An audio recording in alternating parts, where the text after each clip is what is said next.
On financial institutions will come to order. Without objection, the chair is authorized to declare a recess of the committee at any time. This hearing is titled Promoting the Health of the Banking Sector, Reforming Resolution and Broadening Funding Access for Long-Term Resilience. Without objection, all members will have 5 legislative days within which to submit extraneous materials to the chair for inclusion in the record. I now recognize myself for 5 minutes for an opening statement. Thank you to our witnesses for being here and for offering their expertise on this important discussion. Today we will explore a series of topics that focus on promoting a healthy banking industry for institutions of all sizes. We will examine ways to promote competition in the FDIC's resolution process for failed banks and explore how decisions made in response to the 2023 bank failures, such as the invocation of the systemic risk exception to guarantee all uninsured deposits, created unnecessary uncertainty at a time when clear guidance was especially necessary. We will also look into potential reforms to the FDIC's bidding process for failed banking assets and liabilities with the goal of ensuring that community banks have a fair opportunity to acquire all or part of a failing institution, community banks and regional banks, particularly when such outcomes best serve the interests of local communities.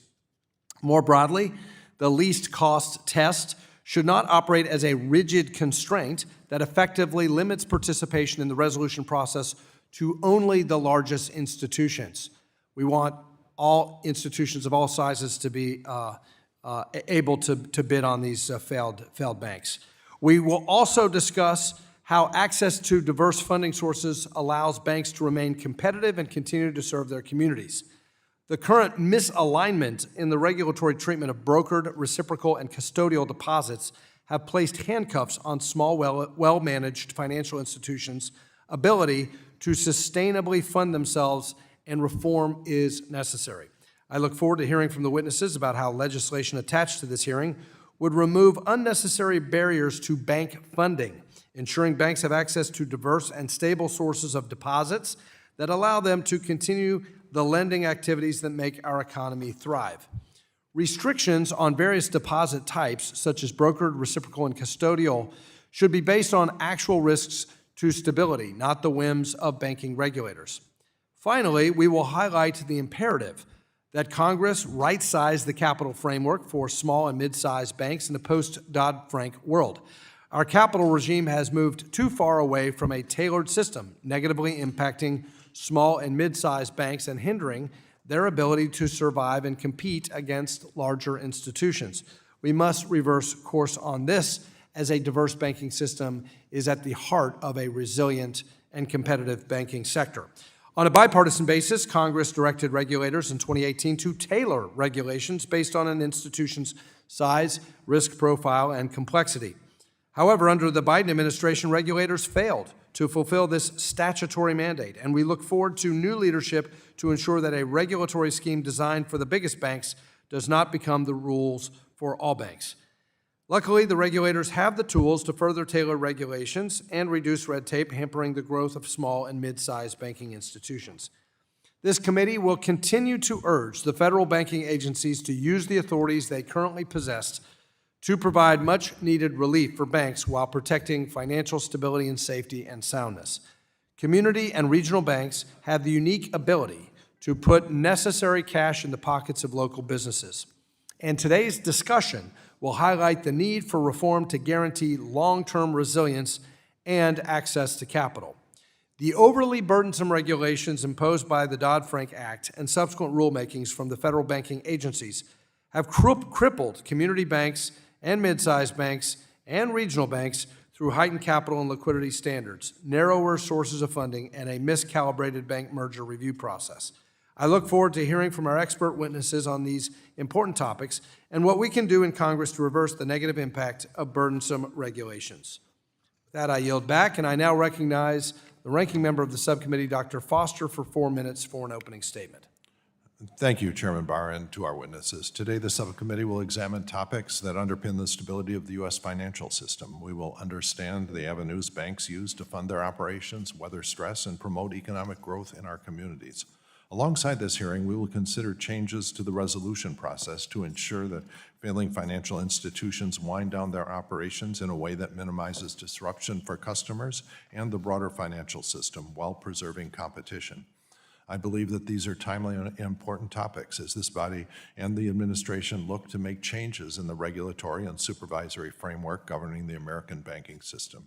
Throughout this process, we should promote updates that reflect the current state of the banking system, respond to changing technology and the composition of the banking system, and keep in mind the unique needs of small community banks and credit unions. Technological innovation, while often beneficial, carries some risk. In 2023, we saw mobile banking technology and social media supercharged bank runs on Silicon Valley Bank, leading depositors to pull out nearly $40 billion in deposits from the bank in under 48 hours. The failure of Silvergate and Silicon Valley banks triggered runs on several other banks, ultimately forcing regulators to invoke emergency authorities to stem contagion.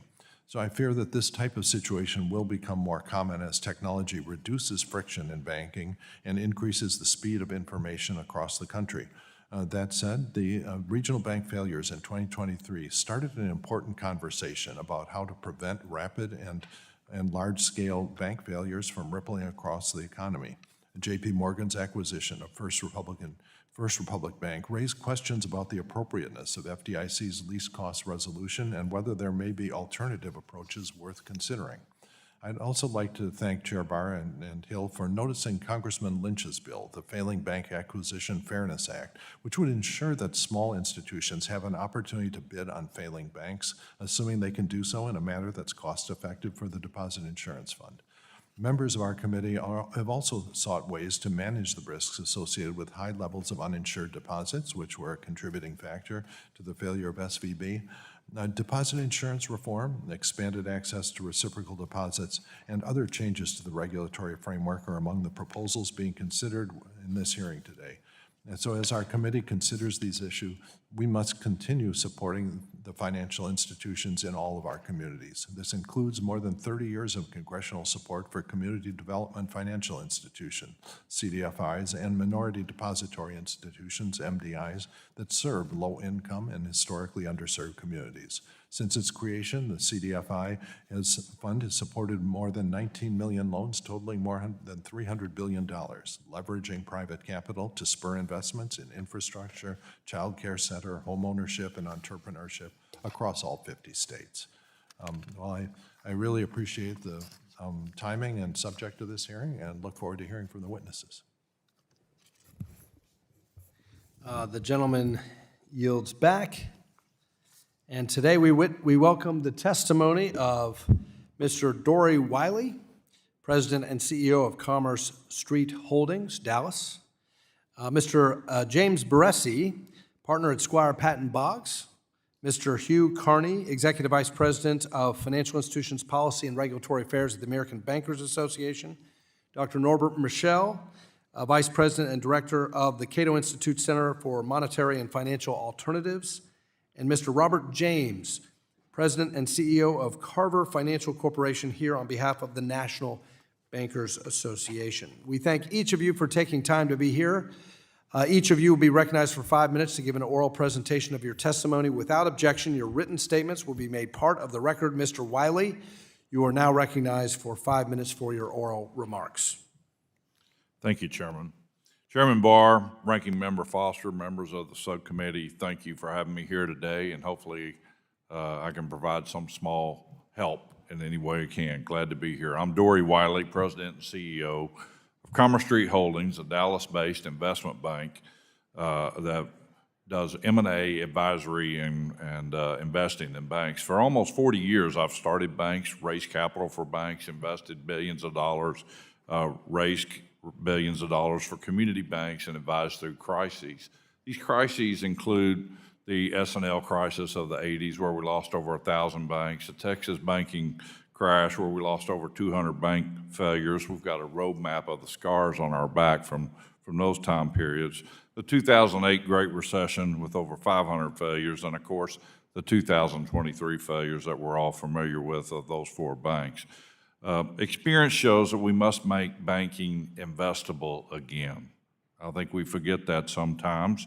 Now, first of all, I'd like to say, we have the best banking system in the world, in world history. And what we're doing is just fine-tuning what we have here. But we want to ensure fair investing, fair funding rules, and let these banks compete. We have to remember that. They're not utilities. We want them to compete. We're partnering with them on the government side. The 2023 failures expose some familiar problems: low equity capital, poor risk management, and shaky confidence. Now, however, most banks came through with shining colors. Most of them did a very good job of asset liability management, credit underwriting, and holding high capital standards. These exceptions shouldn't have happened, but they did. We saw similar runs in broker deposits in 2008 and the 1980s, and the biggest issue, bank holding companies like Silicon Valley banks had dangerously low capital, around 5.5%. These holding companies have to be a source of strength. When they don't have enough capital, there's no room or margin for error. They can't support their banks, just like during the Great Recession when things went wrong. Now, Dodd-Frank's rules, amazingly, banks have adapted quite a bit, but they cost banks $60 billion a year, having crushed community bank profits, pushing opportunities outside the system, increasing, not necessarily reducing, systemic danger and risk. And this has turned away investors and talent, making banking less attractive. Congress should cut these regulatory burdens to bring investment capital back to banks. Let me close by emphasizing an appeal to and the critical role of virtue in our financial system. George Washington wisely noted, "Few men have the virtue to withstand the highest bidder." Yet over my decades in banking, I've witnessed the vast majority of bankers embody this virtue, running their institutions with integrity, prioritizing customers, and upholding trust. This is especially vital in the United States, the only nation with a robust community banking system in the world. These banks are the backbone of our economy, fueling job creation and nurturing small businesses that drive innovation and growth.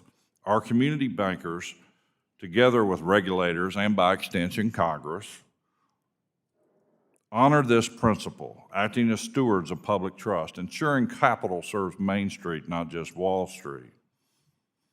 Let us continue to support and strengthen this virtuous foundation, ensuring our community banks, our banking system in general, and our whole economy thrive for generations to come. Thank you. Mr. Barresi, you're now recognized for 5 minutes. Thank you, Chairman Barr, Ranking Member Foster, and members of the subcommittee for the opportunity to testify here with you today. My name is Jim Barresi. I lead the financial services practice at Squire, Patton, Boggs, which is a global law firm. I'm here today in my personal capacity, not on behalf of my firm or any client of our firm. And I'm here in hopes to share with you practical insight that I've obtained for spending more than 30 years laser-focused on advising Main Street banks, and also having on 2 occasions during that time period spent multiple years embedded in-house as the Deputy General Counsel of what started as a small regional bank that after a long string of large acquisitions ultimately became a very safe and well-regarded super-regional bank that competes with the largest banks in the country. Turning to the state of our U.S. banking system, for a long time our banking system has been both the envy of the world and the engine for economic growth in the United States. But the laws and regulatory framework that govern it are antiquated now. They need updating to function effectively in a fast-moving digital era. We need to be able to move quickly because sometimes, as we saw in the spring of '23, the inability to move with dexterity itself can be dangerous. So we're hopeful that this committee will continue to be assertive in adopting change like it did with the Genius Act, and we're greatly appreciative of that. I'd like to use the auto industry as a quick illustration for what we have in mind. The auto industry, of course, is regulated, like the financial services industry, but in the last few decades, you've seen widespread adoption of innovative innovative tools like airbags, automatic emergency braking, lane keeping assistance, blind spot monitoring, and many others. I don't think there's any doubt that these tools improve safety and the efficient operation of our transportation system, but it's much harder to do that in bank land than it is in other regulated industries because of the multi-layered, overlapping regulatory regime and structure we have, and because of the trepidation that our regulatory regime has historically shown to innovation. What we're asking Congress to do here is to build the financial equivalent of an interstate highway system that enables our banks of various types, just like various types of vehicles on the road, to move with efficient capability and the speed to safely deliver financial products to those throughout the United States. So we have a host of recommendations in our written testimony. I won't repeat them all here, but just to highlight some for you. First, with respect to the bank resolution process, it's way too rigid and it's not competitive for anyone other than the biggest banks in the country. It needs to be modified to enable smaller players to participate effectively in auctions. It needs to enable those banks to show up and have their capital capacity evaluated. For example, if they show up with private capital sources or the ability to bring additional capital to the table to affect transactions. And there are techniques like virtual data rooms that could be maintained on a real-time basis to enable bidders to act. Deposit insurance, of course, is part and parcel of any discussion on improving resolutions, and I won't rehash that here other than to note that our deposit insurance systems need some updating, and I have in my written testimony, and I'm happy to address some ideas that are not expensive for the system and that could be utilized. Third, I think the 2023 bank failures identify issues with liquidity in two respects. One, access to reliable emergency liquidity for banks that are in difficulty. And we can proactively combat the stigma at the Federal Reserve's discount window and improve the operational readiness of each of the Fed and the Federal Home Loan banks so that they can act to process large volumes of requests and prioritize among them. And then finally, to harmonize some of the collateral practices across all the Fed regional banks and the FHLBs. Brokered deposits and reciprocal deposits, we have an outdated system. Fortunately, we have unwound a system that treated them or would have treated them very unfairly in 2024, but it still needs to be updated to enable the proper use of these tools, which provide a great deal of liquidity. Bank mergers are also important on the agenda, and I think that they demonstrate the need and ability of community banks to grow and serve our country. Gentleman's time has expired. Thank you. Thank you very much. And we'll get to more of your testimony in Q&A, I'm sure. Thank you. Mr. Carney, you're now recognized for 5 minutes. Chairman Barr, Ranking Member Foster, and members of the subcommittee. Thank you for the opportunity to testify on promoting the health of the banking sector.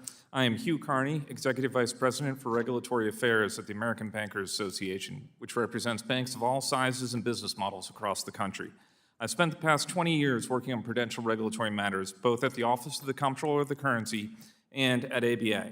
My remarks today focus on 4 priorities: indexing regulatory thresholds, modernizing the resolution framework, updating funding statutes, and recalibrating capital standards. These changes will make regulations more predictable, transparent, and risk-focused while preserving the vibrancy and competitiveness of the American banking system. For decades, many regulatory thresholds have stayed fixed, even as the economy has grown. For example, heightened audit requirements established by the FDIC in 1993 become operational when a bank's assets reach $500 million.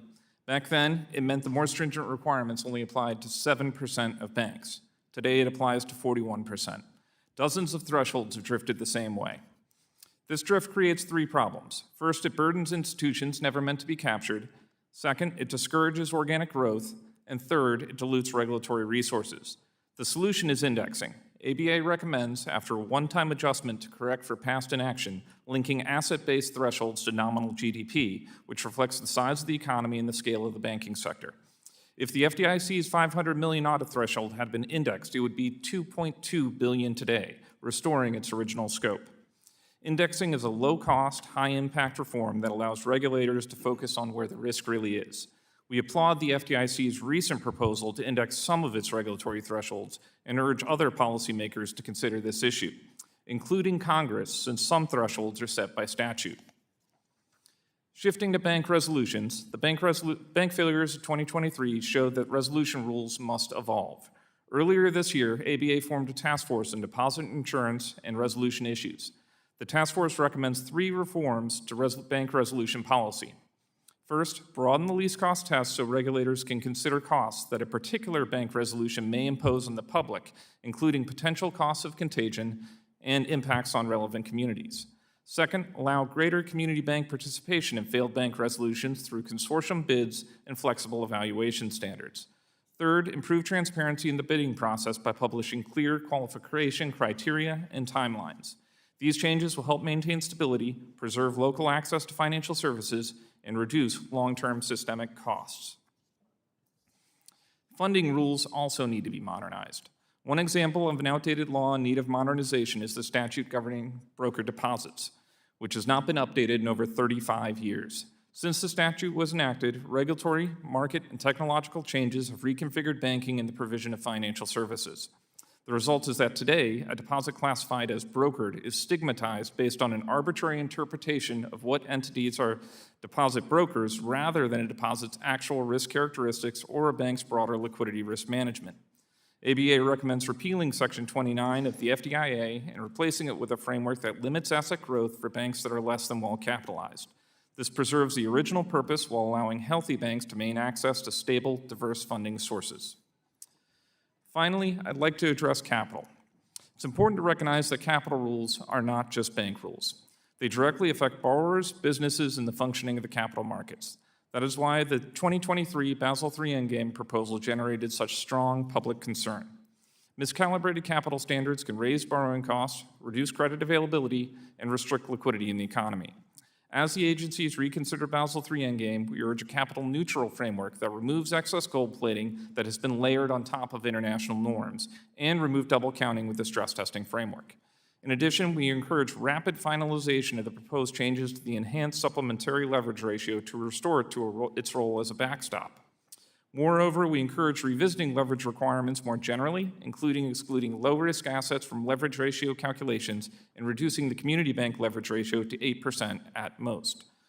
Finally, we recommend recognizing mutual capital certificates as capital without unnecessary compliance burdens. Taken together, indexing, modernizing resolution standards, updating funding policy, and recalibrating capital standards will make the banking industry safer, more competitive, and better equipped to serve customers. Thank you for your attention, and I look forward to your questions. Thank you. Dr. Michel, you're now recognized. Good afternoon, Chairman Barr, Ranking Member Foster, members of the committee. Thank you for the opportunity to testify at today's hearing. I'm Norbert Michel. I am Vice President and Director for the Cato Institute Center for Monetary and Financial Alternatives, but the views I express in this testimony today are my own and should not be construed as representing any official position of the Cato Institute. In my testimony today, I argue that the existing bank regulatory framework creates enormous cost with little perceptible economic benefit for the typical American. Larger firms find it comparatively easier to adapt to the system, so the framework itself creates the incentives for larger firms to grow larger, as also the incentive for smaller firms to petition Congress for relief, protection, and better rules. For decades now, it has been obvious that there are too many rules and regulations in the banking sector, and that those rules are overly complicated and often counterproductive. It is perfectly understandable that people in the banking and financial industries regularly ask federal officials for a better system. They need clarification of rules, and they naturally want rules tailored to their business models. Their lives depend on working within those rules. So it makes sense that we are here today seeking ways to develop less costly and more effective rules to fund banks, to capitalize banks, to compete with banks, to develop rules that are more commensurate with risk, and even to do a better job resolving failed banks. These issues are critically important. But the regulatory framework suffers from a much bigger foundational problem. It is driven by the idea that the free enterprise system doesn't really work when it comes to financial markets. In financial markets, supposedly, we need prescriptive rules to guarantee safety, and if we can just get the rules right, everything will be fine. There will be very few to no failures or instability or crises. The truth, though, is that if we're going to allow people to take financial risks, something which we must do in a free society, then there is simply no way to compile a set of rules and regulations that guarantees these rosy outcomes. It simply will not work. Much like the advocates of socialism who insist that we just haven't tried the right version of socialism yet, advocates for the current regulatory approach are engaged in an exercise of wishful thinking that ignores the harmful outcomes the current approach is guaranteed to create, including those which we're here discussing today. We simply can't have a system based on thousands of prescriptive rules that assumes regulators are infallible, back it up with virtually endless amounts of both implicit and explicit federal backing, and then expect anything other than the outcomes that we currently have. We justify the system based on securing financial stability, and we've done that for decades, even long before the 2008 financial crisis, and we know that it doesn't work. We use words like panic and contagion and pretend that we can stop people from panicking. But even with the government backing that we have now and prior to 2008, we clearly cannot stop people from panicking. When you build a system based explicitly on maintaining stability, you are effectively saying that the federal government will protect people from losing money. And the only question left is who the government will protect from losing money. And that's the problem, because then the system helps those people panic, those people who want to make sure that they are not the ones who lose money. It creates the constituencies that seek more backing, and it justifies even more rules, thus worsening the problem. We end up pitting ourselves against each other, whether it's Wall Street versus Main Street, big banks versus small banks, or now big and small banks versus medium-sized banks. Nobody should be amazed that we have banks of all sizes wanting different rules, and we can deny it all we want, but the regulatory system that we have created leads directly to this issue.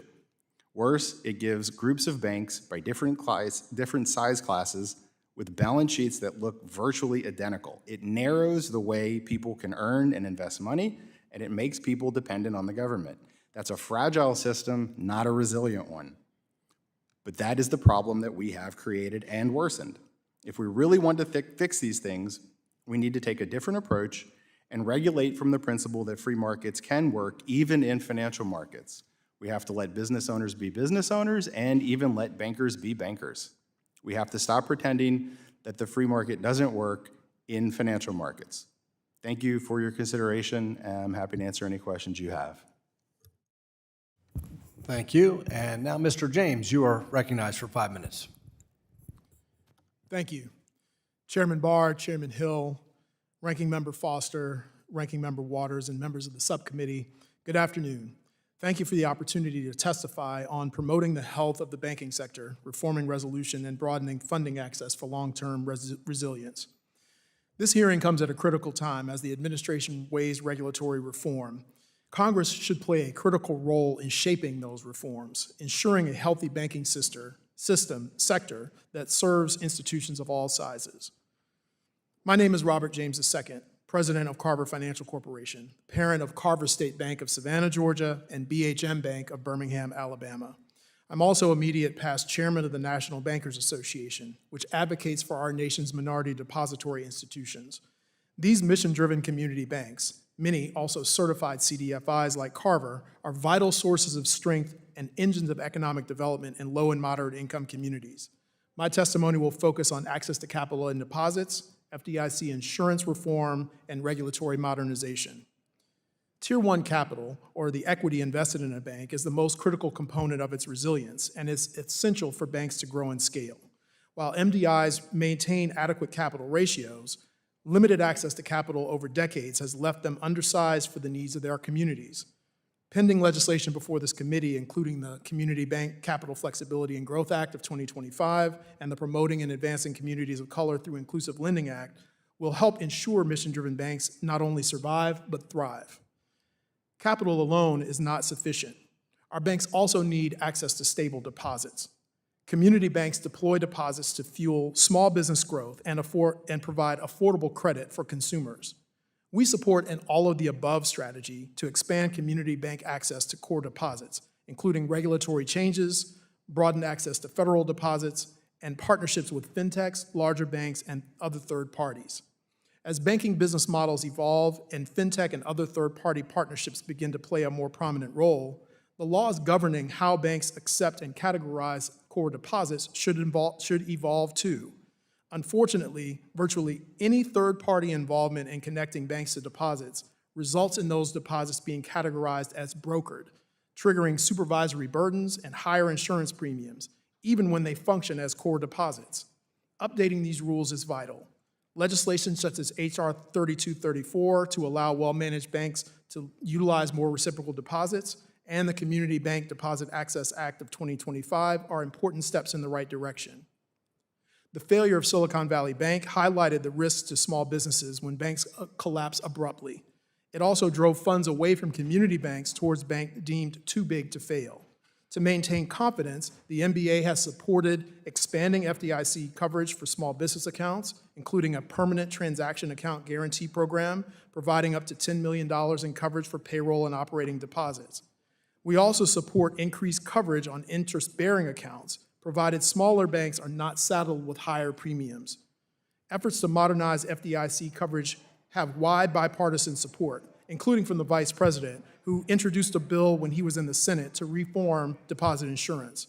Current legislative proposals such as the Failing Bank Acquisition Fairness Act and the Employee Paycheck and Small Business Protection Act warrant serious consideration. We support the administration's focus on fortifying the financial system, but caution against reforms that overlook community banks. Regulations must be consistent with national policy goals, such as closing the home ownership gap, supporting small businesses, and ensuring financial inclusion. If not, more activity may migrate outside the regulated banking system, making it harder to manage risk. We urge Congress and the administration to fully fund the CDFI fund, which is vital for community investment, and streamline data collection, record keeping, and reporting to reduce unnecessary burdens on smaller banks. The NBA applauds this subcommittee's attention to these issues. We look forward to working with you on legislation that will strengthen community banks, expand capital and deposits, and ensure regulatory processes align with our shared goals. Strong, mission-driven community banks means stronger small businesses, broader home ownership, and lasting economic growth in every community. Thank you for the opportunity to testify. I look forward to your questions. Thank you for all of your testimony, and we will now turn to member questions. I will recognize myself initially for 5 minutes for questioning. Mr. Carney, this committee has repeatedly advocated for the federal banking regulators to tailor regulatory thresholds rather than operate under a one-size-fits-all framework. This ensures that a small bank in rural Kentucky is subject to a set of standards that reflects their own unique size, complexity, and business model. What has been the result of regulatory thresholds remaining static while the economy and banking sector grows? So as banks grow, we see what we refer to as regulatory drift. And indexing would allow for a more consistent risk-appropriate framework over time. And a static threshold, what it means is as a bank approaches that threshold, they are looking at potentially increased compliance costs if they cross that threshold. So they begin to defensively manage their balance sheets to try and stay under that regulatory threshold, or do what we refer to as jumping a threshold, which is an acquisition to spread those increased compliance costs over a larger institution. That's not appropriate. That's not a way of, it's far better to let a bank grow organically, continue to fund loans in their communities rather than be forced into those two situations. Yeah, I've heard from banks in the $9 billion category especially because of Durbin and other regulatory pressures that trigger up and CFPB supervision at 10. They want to jump really high and really fast in order to deal with that. So indexing these thresholds would create a more dynamic and flexible framework that would keep pace with economic realities? That is what we're recommending. We're recommending indexing to nominal GDP, which captures the values of goods and services provided. Okay. Small and mid-sized banks rely on access to diverse sources of stable funding to remain competitive. You all testified to this. One of the funding streams is reciprocal deposits, where banks place deposits into a network between multiple banks, exchanging customer deposits with each other in amounts below FDIC's coverage limit. These reciprocal deposits offer a valuable tool for protecting depositors and promoting financial stability by allowing banks to offer full FDIC insurance on large deposits while keeping equal funds at their banks. Removing barriers to their use would promote depositor confidence, strengthen funding stability, and enhance overall financial system resilience. I was proud to co-sponsor Majority Whip Emmer and Congresswoman Beatty's bipartisan H.R. 3234, which would modify the amount of reciprocal deposits that are considered to be non-brokered, permitting greater use of this stable funding source, especially for community banks. Mr. James, you noted in your testimony and in a letter that you support this bill. Can you briefly talk about how Carver State Bank uses reciprocal deposits and why they are important to your institution? Mr. Chairman, thank you for the question. Just before I came into this hearing room, I had a call with a large Wall Street bank that has made a deposit in our institution. Our bank is headquartered in a census tract with over 60% poverty. There is not a lot of spare cash lying around in that community for us to deploy to grow businesses or make consumer loans available. I was fortunate that the institution that we have this relationship with, which is using a reciprocal deposit product, decided that because of the impact that we're having in the community, they want to increase the amount of that deposit. Those funds will be made directly available to underserved urban and rural communities all across the state of Georgia and now into Alabama as we've acquired an institution there. It's very important that we be able to in-source capital from higher net worth individuals or corporations or municipalities in order to make capital and credit available in the communities that we serve. Yeah, that's a great example. Mr. Barresi, could you explain how increasing limits for well-rated financial institutions before reciprocal deposits are considered brokered could support community banks in securing stable funding? Thank you, Chairman. Sure, absolutely. There are institutions all over the country who are heavily reliant on relationships with partners or large depositors where they need the ability to use an intra-fi or similar system for reciprocal deposits to be able to fund their activities. Increasingly, those enterprises do business with partners that are subject to scrutiny under systems that essentially penalize those deposits, and it impairs their ability to have consistent and stable funding. So flexibility on reciprocal deposits is crucial for smaller institutions to be able to fund the activities in their communities. My time is expiring, but on a related note, the regulatory treatment of broker deposits has been in limbo since the Biden-era FDIC moved to rescind a framework implemented under the first Trump administration. So it's important that Congress restore stability in this broker deposits regulatory regime. With that, the gentleman from Illinois, Mr. Foster, Dr. Foster, is now recognized for 5 minutes. Thank you, Chair Barr, and to our witnesses. Mr. James, in President Trump's first budget request, he included a proposal to largely wind down the CDFI fund, characterizing as a, quote, woke, unquote, program. I disagree with this assessment, and as do a bipartisan group of 26 senators who urge the administration to release hundreds of millions of dollars of discretionary CDFI funds. These senators represent a diverse group of states of both urban and rural communities that benefit from the work of CDFIs. Could you briefly discuss the history of the CDFI fund and whether the program has helped, in particular, farmers, small businesses, and families in rural areas? Thank you, Mr. Ranking Member. The CDFI fund is a program that has enjoyed wide bipartisan support on both sides of Congress. We became a CDFI shortly after the CDFI fund opened up certifications in the year 2000.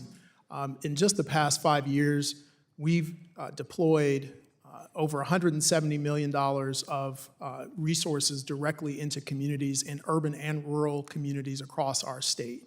I looked at a map this morning, and we've made investments in the last 5 years in 12 out of the 14 congressional districts in the state of Georgia. And our institution is a $130 million institution, so we're punching way above our weight class. A lot of that is due to the resources that we are provided by the CDFI fund. We've used those investments to create nearly 8,000 jobs across the state of Georgia in both urban and rural communities. And I think you'll see similar results from other CDFIs all across the country.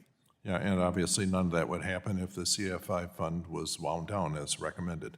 And Mr. James, also following the collapse of Silvergate, Silicon Valley, and First Republic banks in 2023, I think that regulators and members of this committee were shocked at the speed at which the events unfolded. As I mentioned in my testimony, SVB's depositors attempted to withdraw nearly $40 billion to the bank in under 48 hours, leading to its failure. I'm very concerned that we're going to see similar situations play out in the future as social media and digital banking technology increase the rate that deposits can move.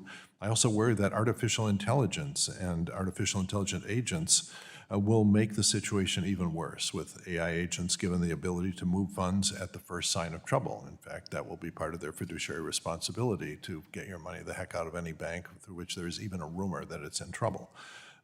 Do you share this concern? Do you think that deposit insurance reform or a greater reliance on reciprocal deposits, or what are your recommendations for an effective curbs against these AI-driven bank runs? Thanks again for that question. I do share some concern with regard to the speed of implementation of technology, and I really hope that our regulatory system can try to keep up with it and evolve. And so I believe that increasing our ability to rely on reciprocal deposits, such as the example that I mentioned earlier, is really important for community banks to remain competitive for larger deposits. I also think that FDIC insurance reform to index, insurance coverage or to protect those transaction accounts so that our small business customers don't, quote unquote, outgrow us and maintain their deposits with us here in the local communities is very, very important. So while I do share some concern with regard to the rapidity of technological change, I also think that we need to embrace technology in order to provide smaller community banks with access to broader sources of deposits so that they can provide liquidity into communities. Mr. Carney, in recent hearing, my staff and I have thought a lot about the various regulatory thresholds. And this is something I remember back at the time we were writing Dodd-Frank, arguing about what the threshold for too big to fail is, and arguing at the time for a fraction of GDP as the thing that would scale, which is what you reference. On the other hand, if you're talking about things like the damage, financial damage to an individual consumer from an abuse or something like that, the threshold there might be scaled with just normal inflation rather than GDP. So could you discuss a little bit about the pros and cons of those two different metrics? Generally, as the discussions have been ongoing, there are three areas that folks are looking at. One is inflation, which captures price. The second is nominal GDP, which is what ABA is recommending. And the third is total bank assets. Nominal GDP for an asset threshold perspective, we believe is the most appropriate measure because it captures a broader set of goods and services produced. And that represents the role of the banking sector in the broader economy. If it is a consumer-facing regulation, then inflation may be the best measure. Thank you. Gentleman's time has expired. The gentleman from Arkansas, Chairman Hill, is now recognized. Thank you, Mr. Chairman, and thanks to our panel for really a great informative set of witnesses to help us in our work. I want to start out and talk initially about trying to bring resolution to the least cost resolution mandate. This was written back when I was a Treasury official in 1991, so I'm familiar with it, having lived through the S&L crisis, both in the private sector and the public sector. We know that it was meant to tackle the open bank assistance, obviously, of the 80s. But when we look at the more recent banking conditions, the bank failures of 2023 showed many gaps and sort of pitfalls around the FDIC's overall resolution process. It seemed to be kind of creaky, not very up to speed as it was 20 or 30 years ago. The trend of depositors fleeing to the nation's largest banks that enjoy an implicit guarantee for bank deposits is not a sustainable issue, and it's antithetical to a healthy industry. So, Mr. Barresi, I want to start with you. We attached to this hearing a discussion draft about the issue of least cost resolution. Basically, it would allow the FDIC to approve an alternative bid in the case of a resolution of a bank that if the cost of the alternative bid is less than the cost of liquidating the bank, doesn't exceed the cost of the least costly bid by more than a certain percentage that the regulators would think through, and that the FDIC determines that the additional cost is mitigated, this is the key point from my point philosophy, that would limit further consolidation, increasing competition in the banking. Do you think this kind of amendment deserves consideration? Thank you, Mr. Chairman. I think that absolutely deserves consideration, and I think you see in the recent past a very disturbing trend where the bank with the biggest balance sheet on the day of the bid wins the bid. And you've seen it in 23, and it's a problem. And the least cost process is not considering the costs of diminished competition or costs over an extended period of time as a result. I think there are a host of things that should be able to be done, including what you're describing. I can tell you from firsthand experience that we were involved in advising potential buyers and or investors in some of the banks that failed in early 23, and in some cases had capital sources available on the sidelines to come in and help and weren't considered because we didn't have the biggest balance sheet on the day of the bid. And yet we routinely in these bank failure situations waive the deposit cap, which is also a 1980s special, where we basically said to the biggest banks in the country, you can't have more than 10% of your deposits, so we've kind of regulated that, and yet we waive it all the time. Another attached bill to this hearing would restrict the circumstances under which bank regulators can waive that nationwide deposit cap and liability concentration limits, requiring them to prioritize bids to comply with existing concentration rules. Again, similar to my question, first question, do you think that would be a possible situation and limit the growth of too big to fail institutions? I do. I think that's a smart and tailored solution that limits the growth that we see daily on too big to fail, and there's already enough transformation into that space as it is of deposits. You know, in those bad days of a lot of failures between the S&Ls and commercial banks from, say, 1980 to 1996, we had a lot of expertise at the FDIC, inside and outside. We had a lot of experience, and they kept lists of people who could provide capital. So, Mr. Wiley, let me turn to you. You're in the investment banking business for banks. You know, non-bank capital, I think, should play a major role here in this idea. We also have a proposal for shelf charters, where people can come together, a bank and non-banks, and bring capital into a resolution situation. Do you think that that would benefit the regulators to have an idea of a pre-approved self-charter concept to help find more bidders? Yes, Mr. Chairman.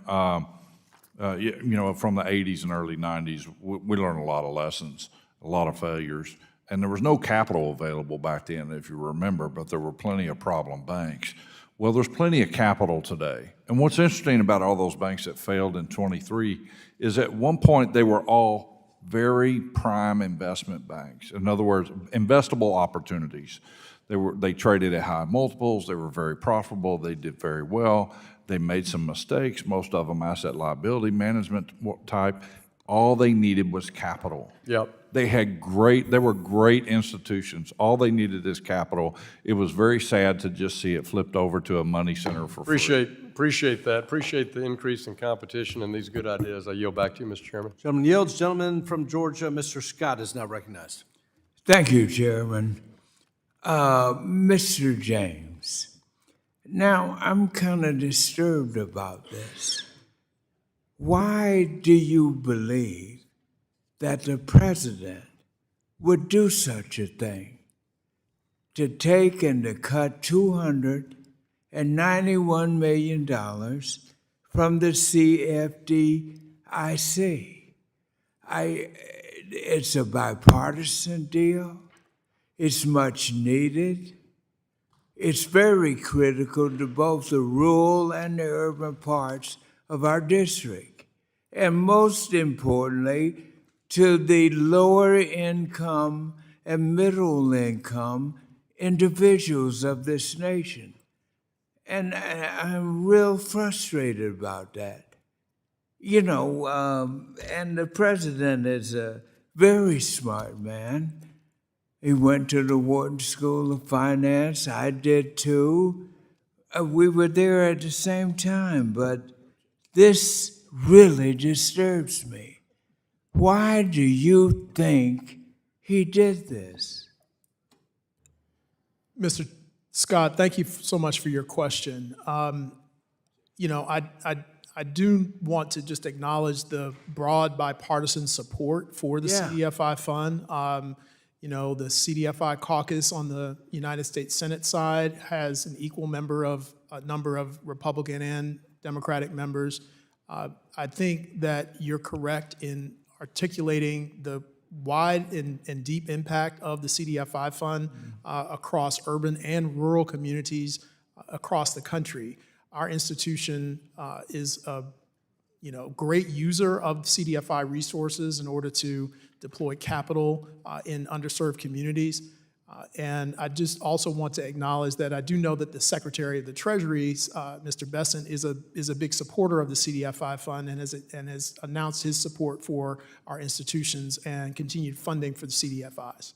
Yeah, now, has the administration proposed any type of alternative mechanism to generate the same scale of private investment, particularly to the underserved communities, the very group that needs the help the most? Well, I do know that, generally speaking, if you look at the leverage power of CDFI funding, typically CDFIs are going to leverage those dollars 8 to 1. So for every dollar that's expended by the CDFI fund, there's going to be an 8 times leverage of that funding, which really is an ideal public-private partnership where the public sector puts in a certain amount, but the private sector dollars that are coming from these institutions is really leveraged 8-fold in order to have impact in communities. And so I haven't seen an alternative proposal that would have greater impact than the CDFI fund, and we continue to encourage the broad bipartisan support of the fund and encourage the administration to listen to members of their party as well as Democratic members with regard to support for the CDFI fund. Yeah, and let's take, for example, a very needed but yet vulnerable group, and that's first-time home buyers. What's going to help them? And this is particularly true that in the President's fiscal year 2016 budget proposal to eliminate CDFI fund programs used by credit unions, like the FA and the TA. How will that impact first home buyers with this going away? Yeah, in addition to the CDFI fund, of course, first-time home buyers are impacted by lack of access to capital with small community banks, as well as limitations on liquidity. And so I think it's an all-of-the-above approach. We certainly support continued funding for CDFIs, but we also really want to make sure that we have access to other sources of capital as well as liquidity. Well, we're going to continue to fight this, both Democrats and Republicans. A lot of very needy people, whether they be white, black, rural, or American. It is truly an American program to help Americans from every single walk of life. We got to find help for them.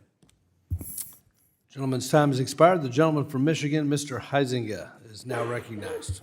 Thank you, Chairman Barr, and this brings me back to our work last Congress when I was chair of O&I and Oversight and Investigations, and you, as we were looking at the bank failures and things that had gone on there, and obviously part of that investigation into the bank failures of SVB and Signature Bank became abundantly clear, I think, to all of us that regulators were unprepared at that time. We found in our investigations that the FDIC ultimately picked winners and losers when it came to resolving these bank failures, sometimes very last minute. We heard stories about not being able to get a decision made and having it be very late in this. And that, I think, leads to a more difficult outcome for the banking system. But Dr. Michel, I'm going to start with you. I've long advocated that non-banks should have the equal opportunity to purchase failed bank assets in the time of crisis, something that I believe you just wrote about recently, and when you said, quote, "There is no good reason that anyone at the FDIC should be able to decide winners and losers by making it more difficult for non-banks to purchase failed banks. All Americans are paying for this mess as well as FDI insurance, and they're not banks," close quote. And so during our investigation with both bank executives and non-bank market participants, this is what we heard time and time again, that the FDIC was slow to react, and that when they did act and react, they created a scenario that allowed them to use the systemic risk exemption in that. So my question to you is kind of two-part. Do you believe that the decision by the FDIC to dismiss non-banks from purchasing SVB or Signature ultimately increased the cost to the insurance fund? And then in the concept of private non-bank investors bidding for failed banks, that's not really a new concept, correct? So expound on that a little bit, if you would. Sure. I certainly think that it increased the cost of the overall resolution. Whether it was specifically to the DIF, I would have to defer. I suspect that it did raise the cost. It's not a new concept, and I think it's sort of the hesitancy to blur the line, if you will, between, say, securities or capital markets and banking. It's sort of a holdover from the Glass-Steagall era. It's not helpful. It wasn't a good idea then. There's a lot of economic research that shows that the banks that were mixed with capital markets firms were actually safer and sounder and better capitalized and better able to withstand turmoil. And there's really no economic reason to think that that wouldn't still be the case now. So yeah, it's not at all helpful. It's not economically sound. I'm in writing, because I'm down to 2 minutes. I'm going to ask you to expound on the why do you think it was that way, and I think you were touching on it, but we'll send that question to you as to what created that situation. I do want to kind of take a jumping off spot from where Chairman Hill was when it comes to bank resolution. Regulators were given certain tools after the 2008 financial crisis. And do you believe they effectively used those tools during the 2023? For example, federal regulators could have used orderly liquidation authority in 2023, but they chose not to. Anyone care to weigh in on that? It's a mystery. Mystery? Kind of a shrug? Huh. Had the tool, just didn't use it. Okay, well. All right, Mr. Barresi, one of the potential missed opportunities during the run of bank failures in 2023 was the purchase of First Republic Bank by J.P. Morgan Chase. One of the largest banks in the world became larger. In addition, we heard stories of deposit fleeing community financial institutions to safer ground in the, quote, too big to fail banks. This put these smaller institutions at a competitive disadvantage. Do you think allowing community and regional banks to merge would help promote competition with the larger banks, which have gained more of the market share post-Dodd-Frank?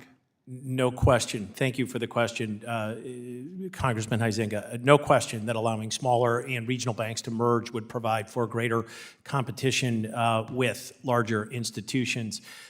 We have a problem right now where you see mid-sized banks getting hollowed out, and they need to be recreated through the combination of some regional banks and smaller banks to facilitate a good competitive environment.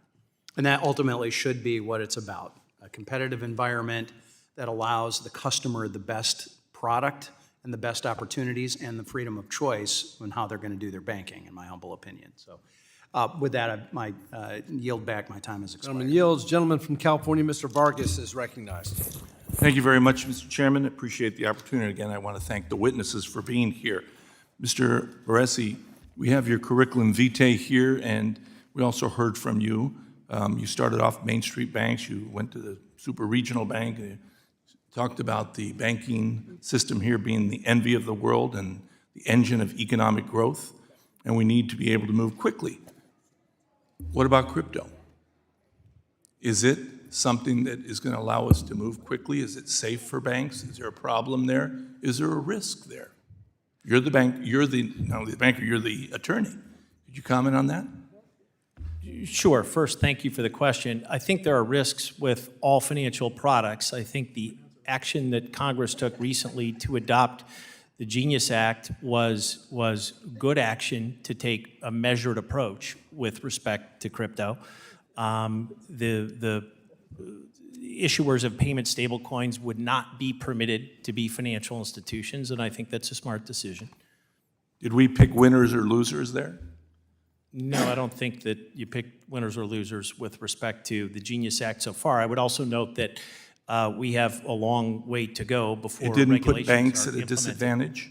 I mean, we hear from banks now, some of them say that they were placed in a disadvantage.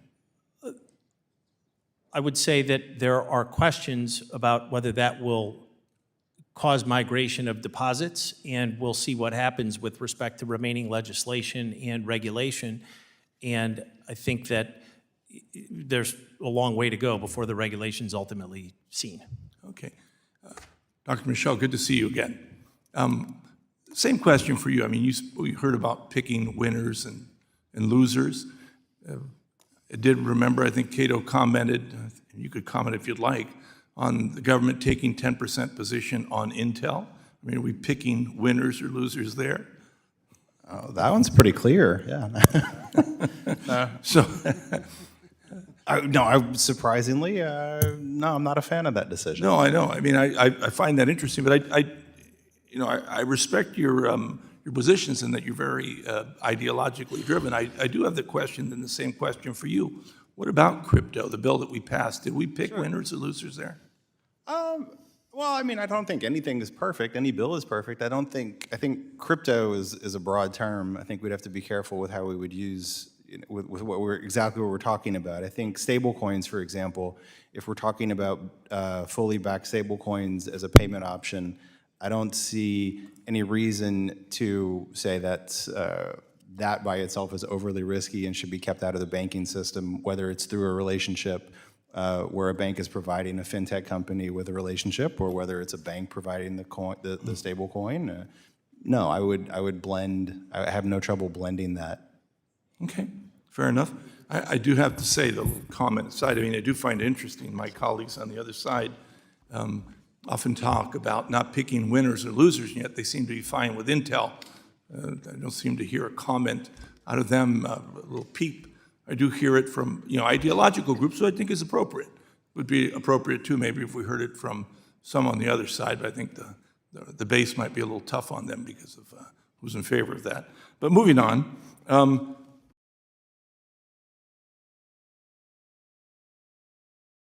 in the context of the rural areas of Georgia and other places. I mean, everybody thinks it's an urban thing, but that's not true. It's both, right? Thank you, Mr. Vargas. The vast majority, or I would say not maybe vast, but the majority of CDFI resources are directed towards rural communities across the country. I think that's something that is very clear. If you look at the membership, again, of the CDFI caucus on the Senate side, you see members from both, highly urbanized states as well as very rural states because of recognition that rural communities actually have an outsized benefit from the CDFI fund. Our institution, again,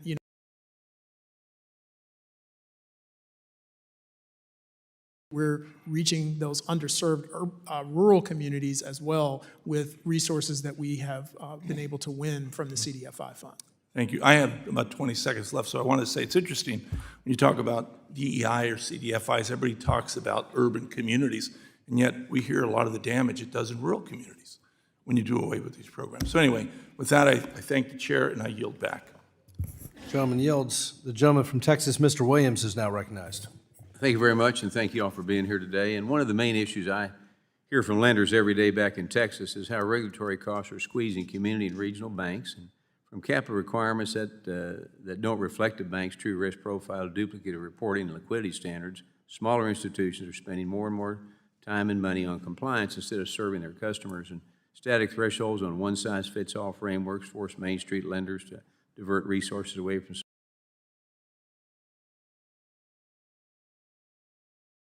Michel. Can you discuss some of the costs that burdens and regulations have on the broader economy, whether you think the volumes of regulations even make the financial system more stable? Sure. I mean, any service that a bank is going to provide or any other financial company is going to be providing, you'll have less of it. The higher the cost that you implement or that you force onto the bank or the financial company. So that is a cost. Sometimes it's difficult to measure because it's the absence of something. But we know, for example, in Mr. James's communities, there's an issue with banks being able to serve their communities. And one of those reasons is certainly regulatory cost. It's not easy to comply with banking regulation writ large and many of the specific pieces of it as well. Yeah, thank you. The bank resolution process plays an important role in protecting depositors and maintaining confidence in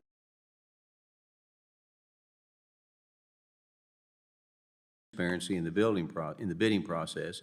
It can limit the options available for healthy institutions to step and continue serving their customers and communities. So that can make it harder to preserve a diverse and competitive banking system. So, Mr. Barresi, I was interested in your discussion of the need for the FDIC to evaluate the capital capacity of potential buyers more thoroughly, which could expand the pool of potential buyers to include smaller and regional banks. So how can Congress reform the bank resolution process to ensure it supports competition and avoids accelerating consolidation in the industry? Thank you, Congressman, for the question. I do think there are several things that the FDIC could do to provide more competition in connection with failed bank process. And I think you could direct it to be more flexible in its activity with respect to least cost resolution as one illustration. I think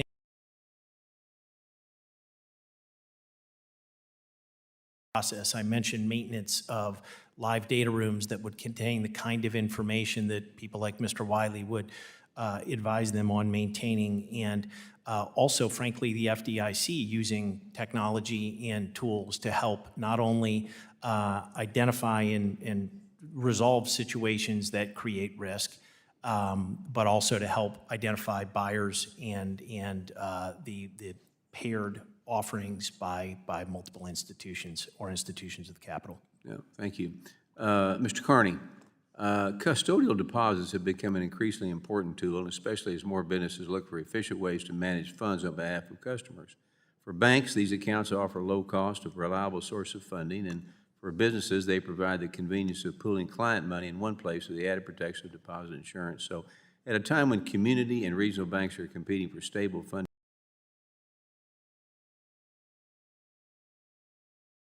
how custodial deposits are a way for regional and community banks to have access to additional sources of low-cost funding.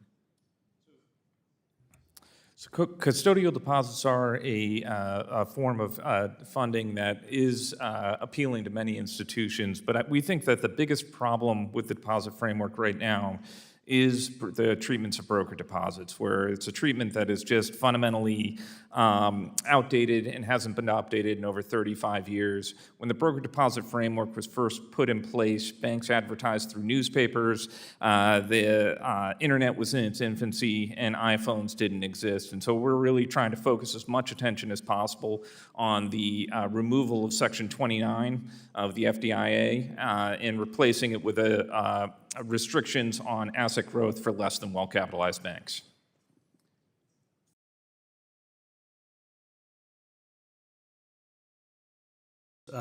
The gentlewoman from California, the ranking member, Ms. Waters, is now recognized. Thank you very much. My question will be directed to Mr. James.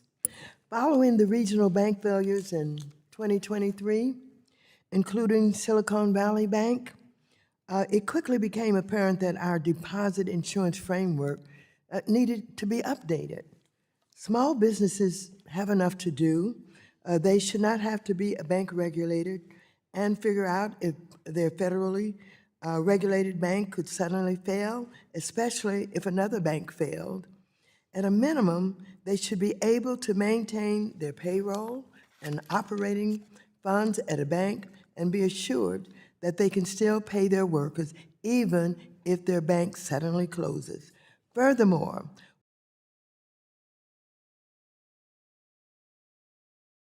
taking emergency action, there have been at least 37 smaller bank failures since 2007, including one in Oklahoma just last year, where no emergency tools were used and small businesses lost money through no fault of their own. That's why I introduced H.R. 4551, the Employee Paycheck and Small Business Protection Act, to improve emergency tools and require the FDIC and NCUA to take a data-driven approach to expand deposit insurance, to not only protect small businesses and their workers, but allow their smaller lenders and mid-sized banks to compete for these deposits. Other Republicans agree, with Treasury Secretary Bessent voicing support for reform and similar proposals introduced by Senators Bill Howard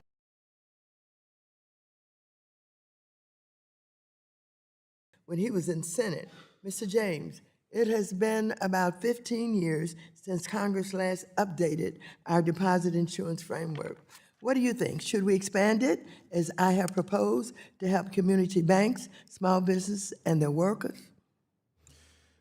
Ranking Member Waters, thank you so much for your question. And thank you for authoring the Employee Paycheck and Small Business Protection Act.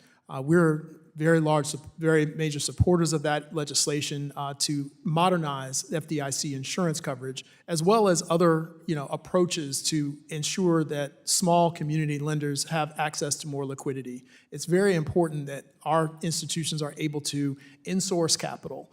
Many of the institutions that our member banks serve are the lower income communities that are serving both rural and urban communities across the country. And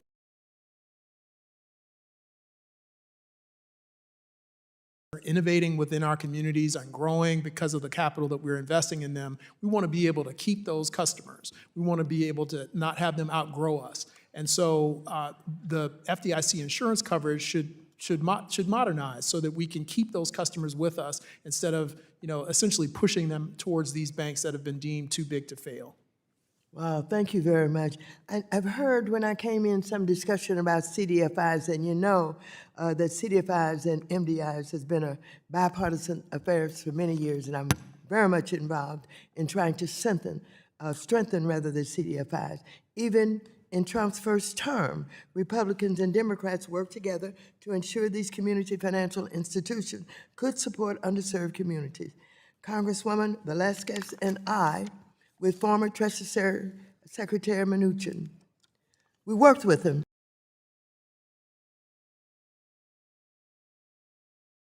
and MDIs to provide Paycheck Protection Program loans to small businesses. We worked together with congressional Republicans to secure $12 billion in capital investments for CDFIs and MDIs. Unfortunately, now the White House is seeking to undermine the progress, including withholding funds that Congress previously appropriated. In case my colleagues have forgotten, CDFIs operate in all 50 states and have issued over 19 million loans totaling more than $300 billion, supporting underserved communities in rural and urban areas alike, and are ignored by traditional banks. Mr. James, has the CDFI fund been a good investment for taxpayers? Would you briefly discuss how CDFIs have helped borrowers in rural communities? Ranking Member Waters, yes, the CDFI fund has been an excellent investment for taxpayers, and I want to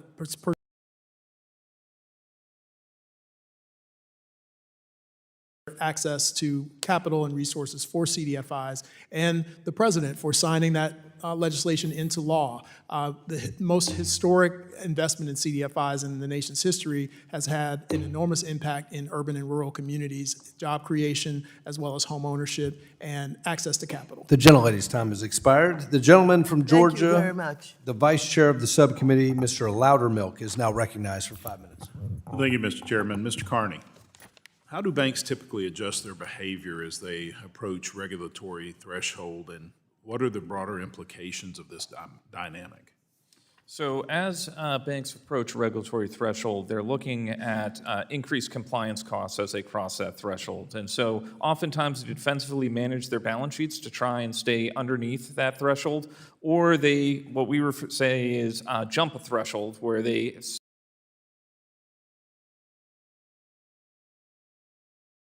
broader institution. What this does, though, is it inhibits organic growth, which is really what you want to see with a bank.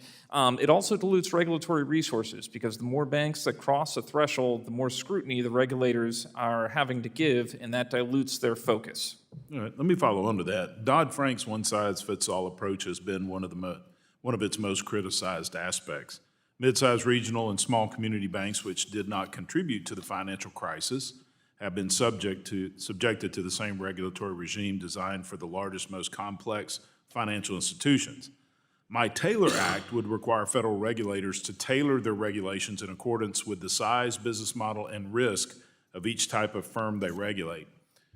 Can you speak to the impact that an approach like the Taylor Act would have on these mid-sized regional and small community banks? I think it would be very beneficial. ABA has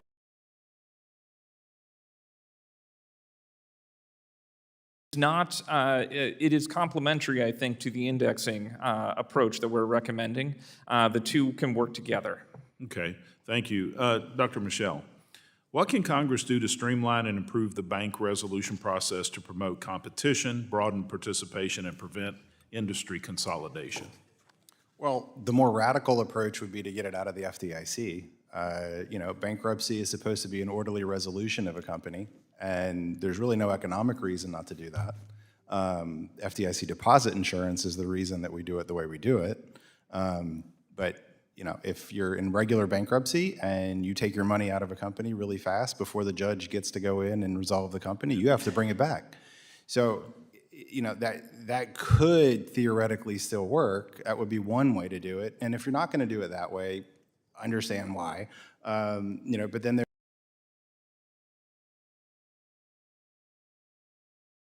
bank companies or non-bank financial companies get involved in bidding processes. A lot of the way that this is driven is specifically to combine a larger and a smaller bank to make the asset size larger and theoretically sounder, but that's not necessarily the case. But that is historically what has happened. And I think, honestly, the systemic risk exception is a mistake. If you're going to resolve the bank, resolve the bank. If stability is the reason that you're regulating, then an open bank resolution, although it was disastrous from a cost standpoint in the 90s with the S&L crisis, an open bank resolution is the way to do that. So what would be your recommendation to Congress on what to do? I would take the all of the above approach. Okay. All right, thank you. Mr. Wiley, are there ways that you think the FDIC could improve the bidding process?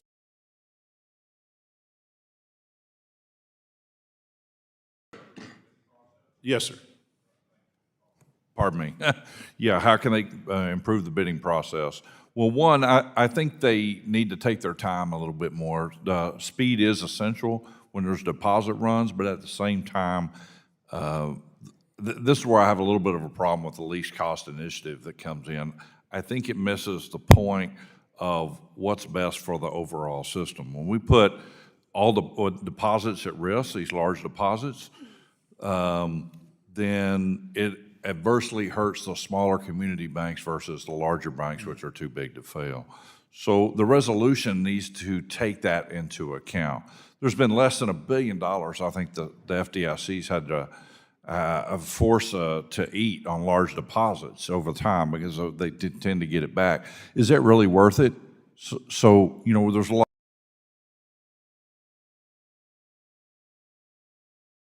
ought to be in the resolution process. But at the end of the day, the best legislation ever enacted was the FDIC insurance.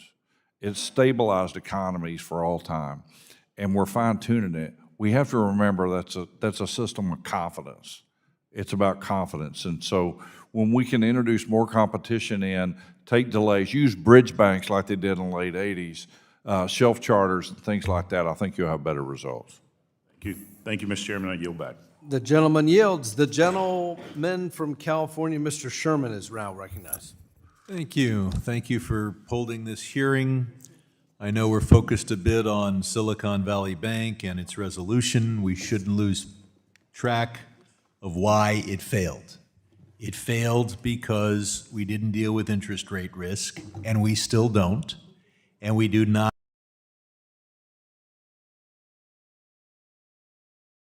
and it's available for sale bonds. And as long as we don't do that, we have perverse incentives where a bank can invest in long-term instruments, sell them at a profit if they go up, or hide the loss if they go down. And that creates a perverse incentive for executives and board members. The least cost method of resolving an institution butts up against our desire to have to give an advantage to smaller banks if they're bidding on some or all of the assets. But keep in mind, if you increase the cost, that cost then has to be borne by all the banks in the country through increased FDIC premiums that are ultimately passed on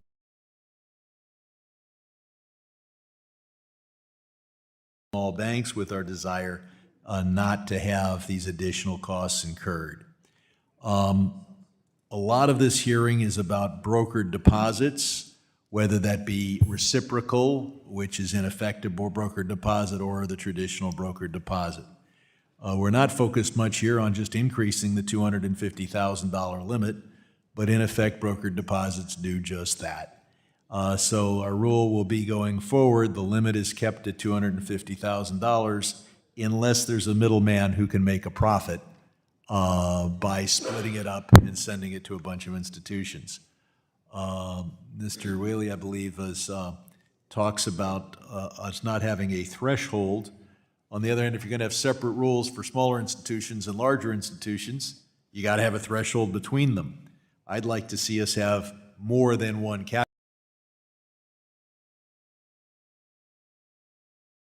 From Category A to Category Z. But we simultaneously are told to have not one size fits all, but to have special rules for smaller banks.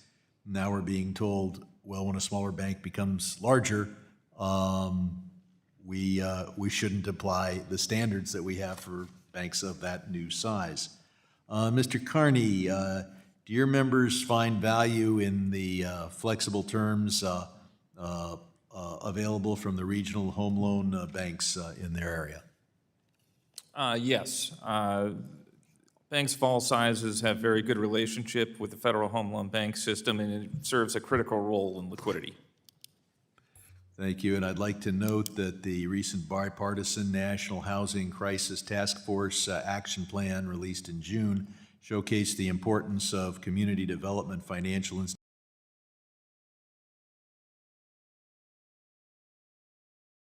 in addressing housing affordability. We don't have anyone here, I believe, from the credit union side of things, but I would just point out that we need to have parity. What we do for banks should also be done for the credit unions.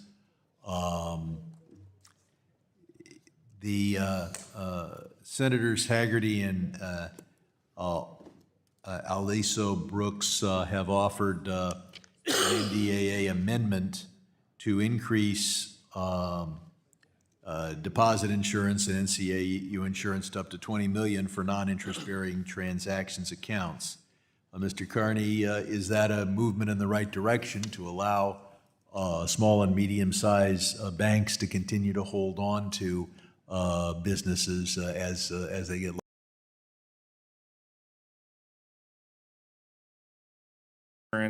legislation. Instead, we've developed a series of recommendations that focus on FDIC emergency authorities, studying increased deposit insurance levels, and reforming the resolution framework. We think that bills that are being introduced are useful discussion points, and it's worth having the discussion now while we're not in a crisis situation. Thank you. I'll yield back the last 8 seconds. The gentleman from Tennessee, Mr. Rose, is now recognized. Thank you, Chairman Barr and Ranking Member Foster, for holding this important hearing, and thanks to our witnesses for taking time to be with us today. I want to highlight the issue of limited banking access for independent ATM operators. Many have reported difficulty in establishing and maintaining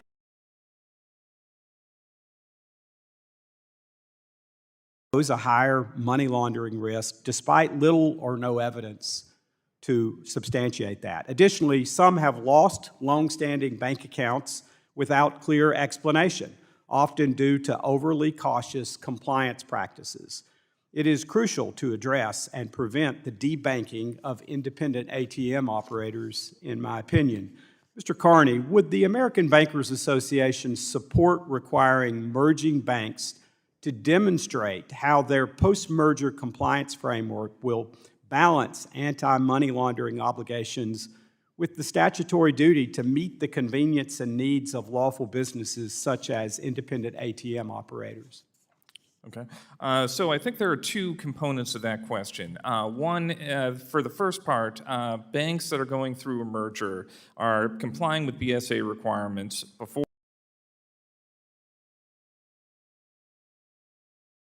It's a very interesting point related to compliance, BSA compliance, and access to financial services. And the rules on the BSA side are very much outdated. They are more focused on cash transactions than anything else, which does raise some flags with those independent operators that you were talking about. But it's worth mentioning that over 20 million CTRs annually are filed. That's 1 out of almost every 16 Americans, which is an extremely high amount. The net is capturing too much, and I think there needs to be an evaluation of whether or not those levels are set at the right level. Okay, thank you. Mr. Carney, roughly what % of American Bankers Association members currently provide banking services to independent ATM operators? I don't have that information, but I can try and find it. Yes, if you please will, and maybe respond in writing as we move forward.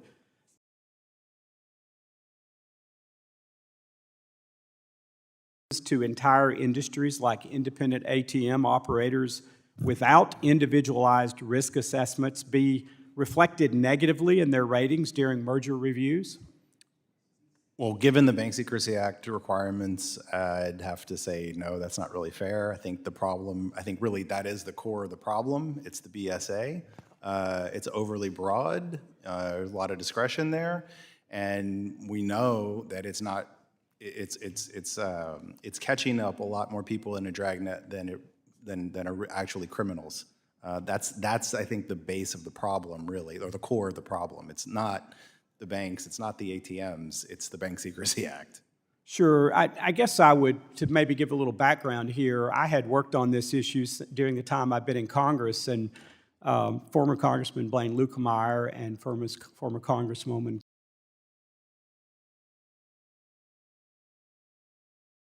getting the prudential regulators to amend the FFIEC examination manual to note specifically that independent ATM operators do not present an extraordinary risk. And then ultimately, we were able to get each of the regulators that participate in the FFIEC to note in specific to their examiners that this was not the case. And yet we continue to see banks debanking independent ATM operators. So it's a very real concern to me. And while I hear what you're saying about the Bank Secrecy Act, I think there should be sufficient guidance at this point to banks that there should not be a categorical disadvantage given to customers who operate independent ATM networks.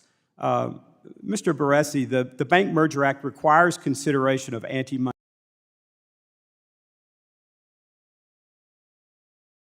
overzealous in applying those rules in ways that result in broad denial of services to lawful industries like ATM operators?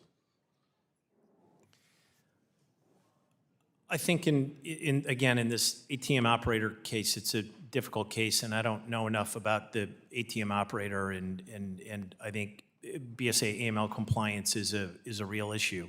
In my view, the regulatory analysis that has historically occurred in connection with bank mergers is plenty robust in its current form, and I would not look to expand that.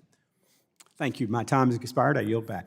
Gentleman yields. Gentleman from Illinois, Mr. Caston, is now recognized for 5 minutes. Thank you, Mr. Chair. Thank you all for being here. I have to preface this by saying that the questions I'm going to ask are completely bizarre because it never would have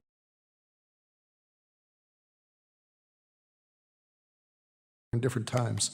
But I want to preface that by saying that I think the single best way, and I presume you'd all agree, the single best way that we ensure a robust financial system is to ensure a robust U.S. economy. Rising tide tends to lift all boats. And number two, everything that we all learned of substance in our freshman macroeconomics class is now deeply partisan.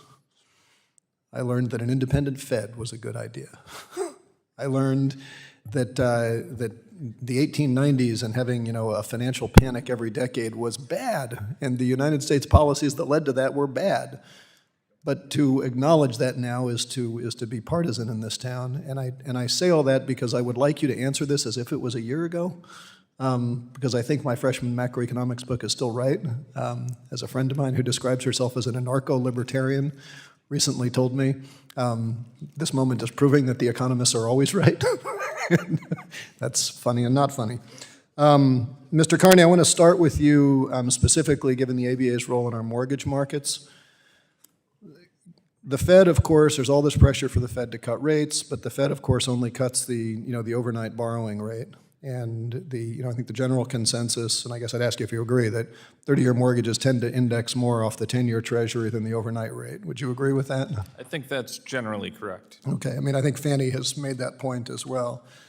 So what is your sense then of why it is that over the last several months we've seen a steepening yield curve, put another way, a growing spread between the Fed funds rate and the 10-year Treasury?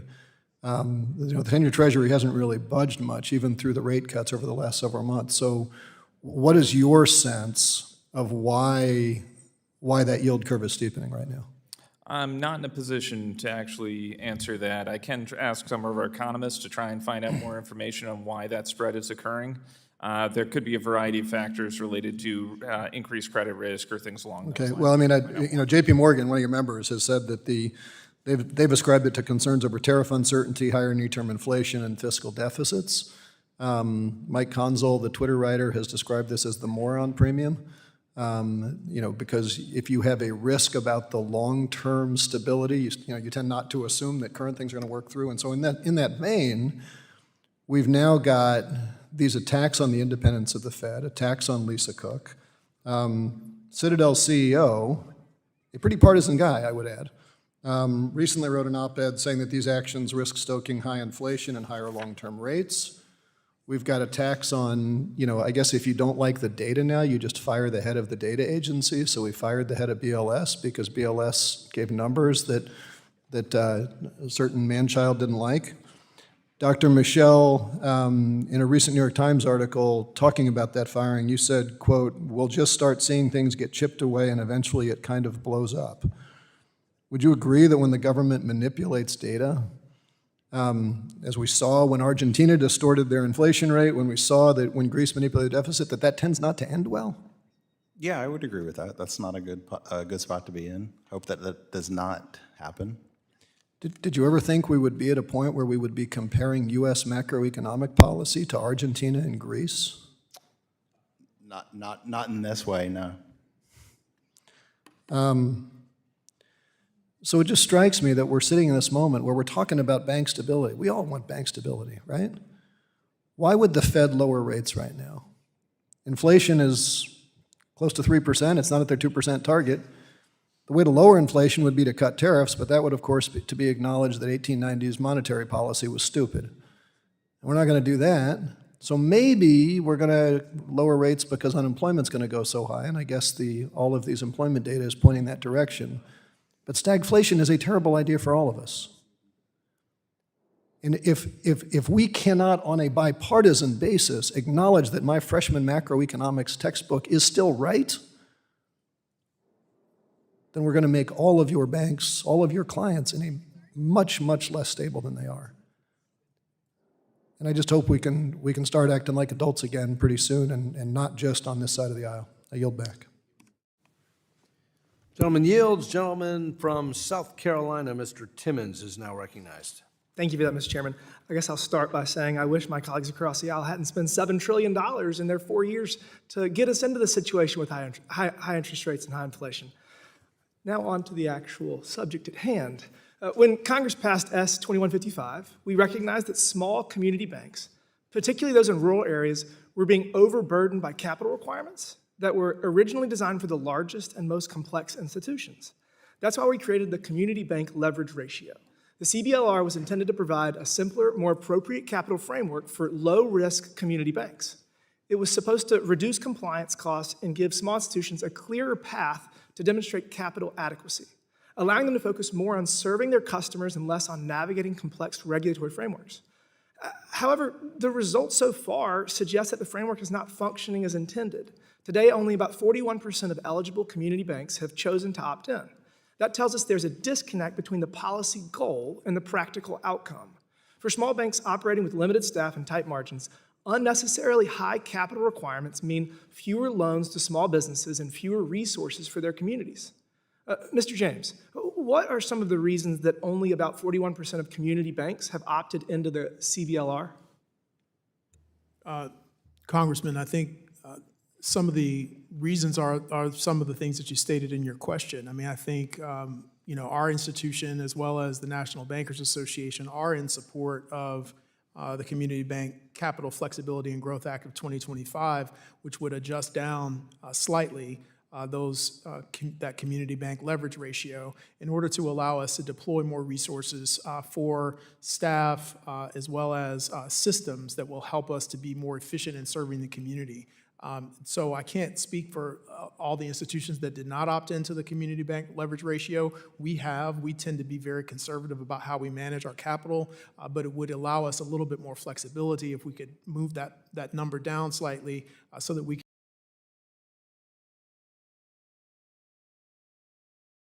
technology resources to better serve the communities across the state of Georgia and Alabama. Thank you for that. Follow up to that. Mr. Carney, what are some potential changes that could make the CBLR a more practical and attractive option for these institutions?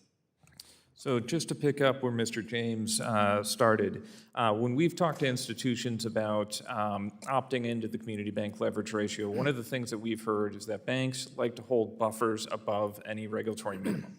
And so a bank opting into 9% might only be comfortable doing that if they're at 11, 12, 13%.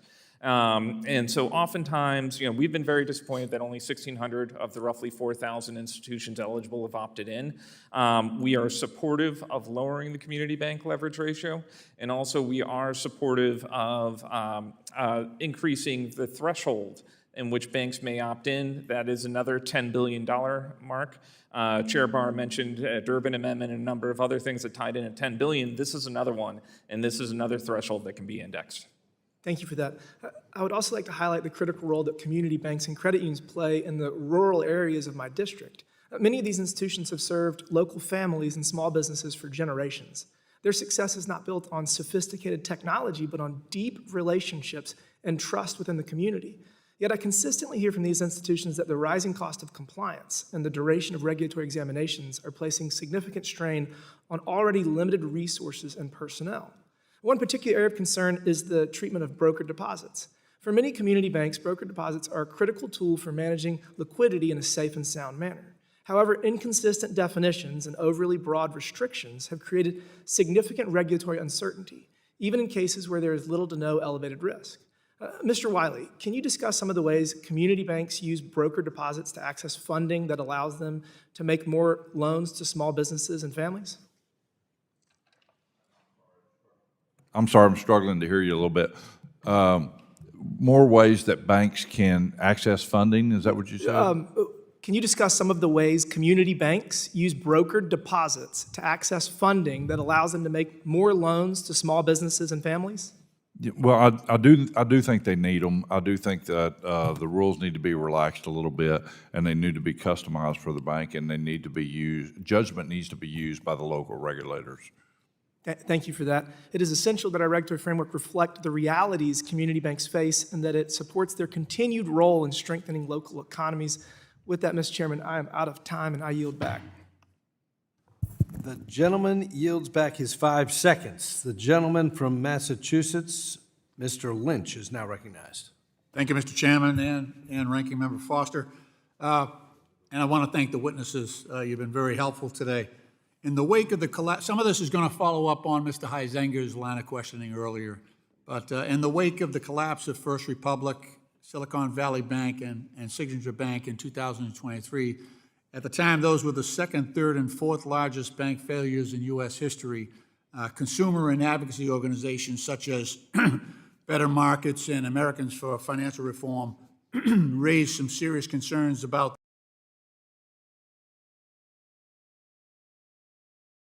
bidding for the assets of those failed banks.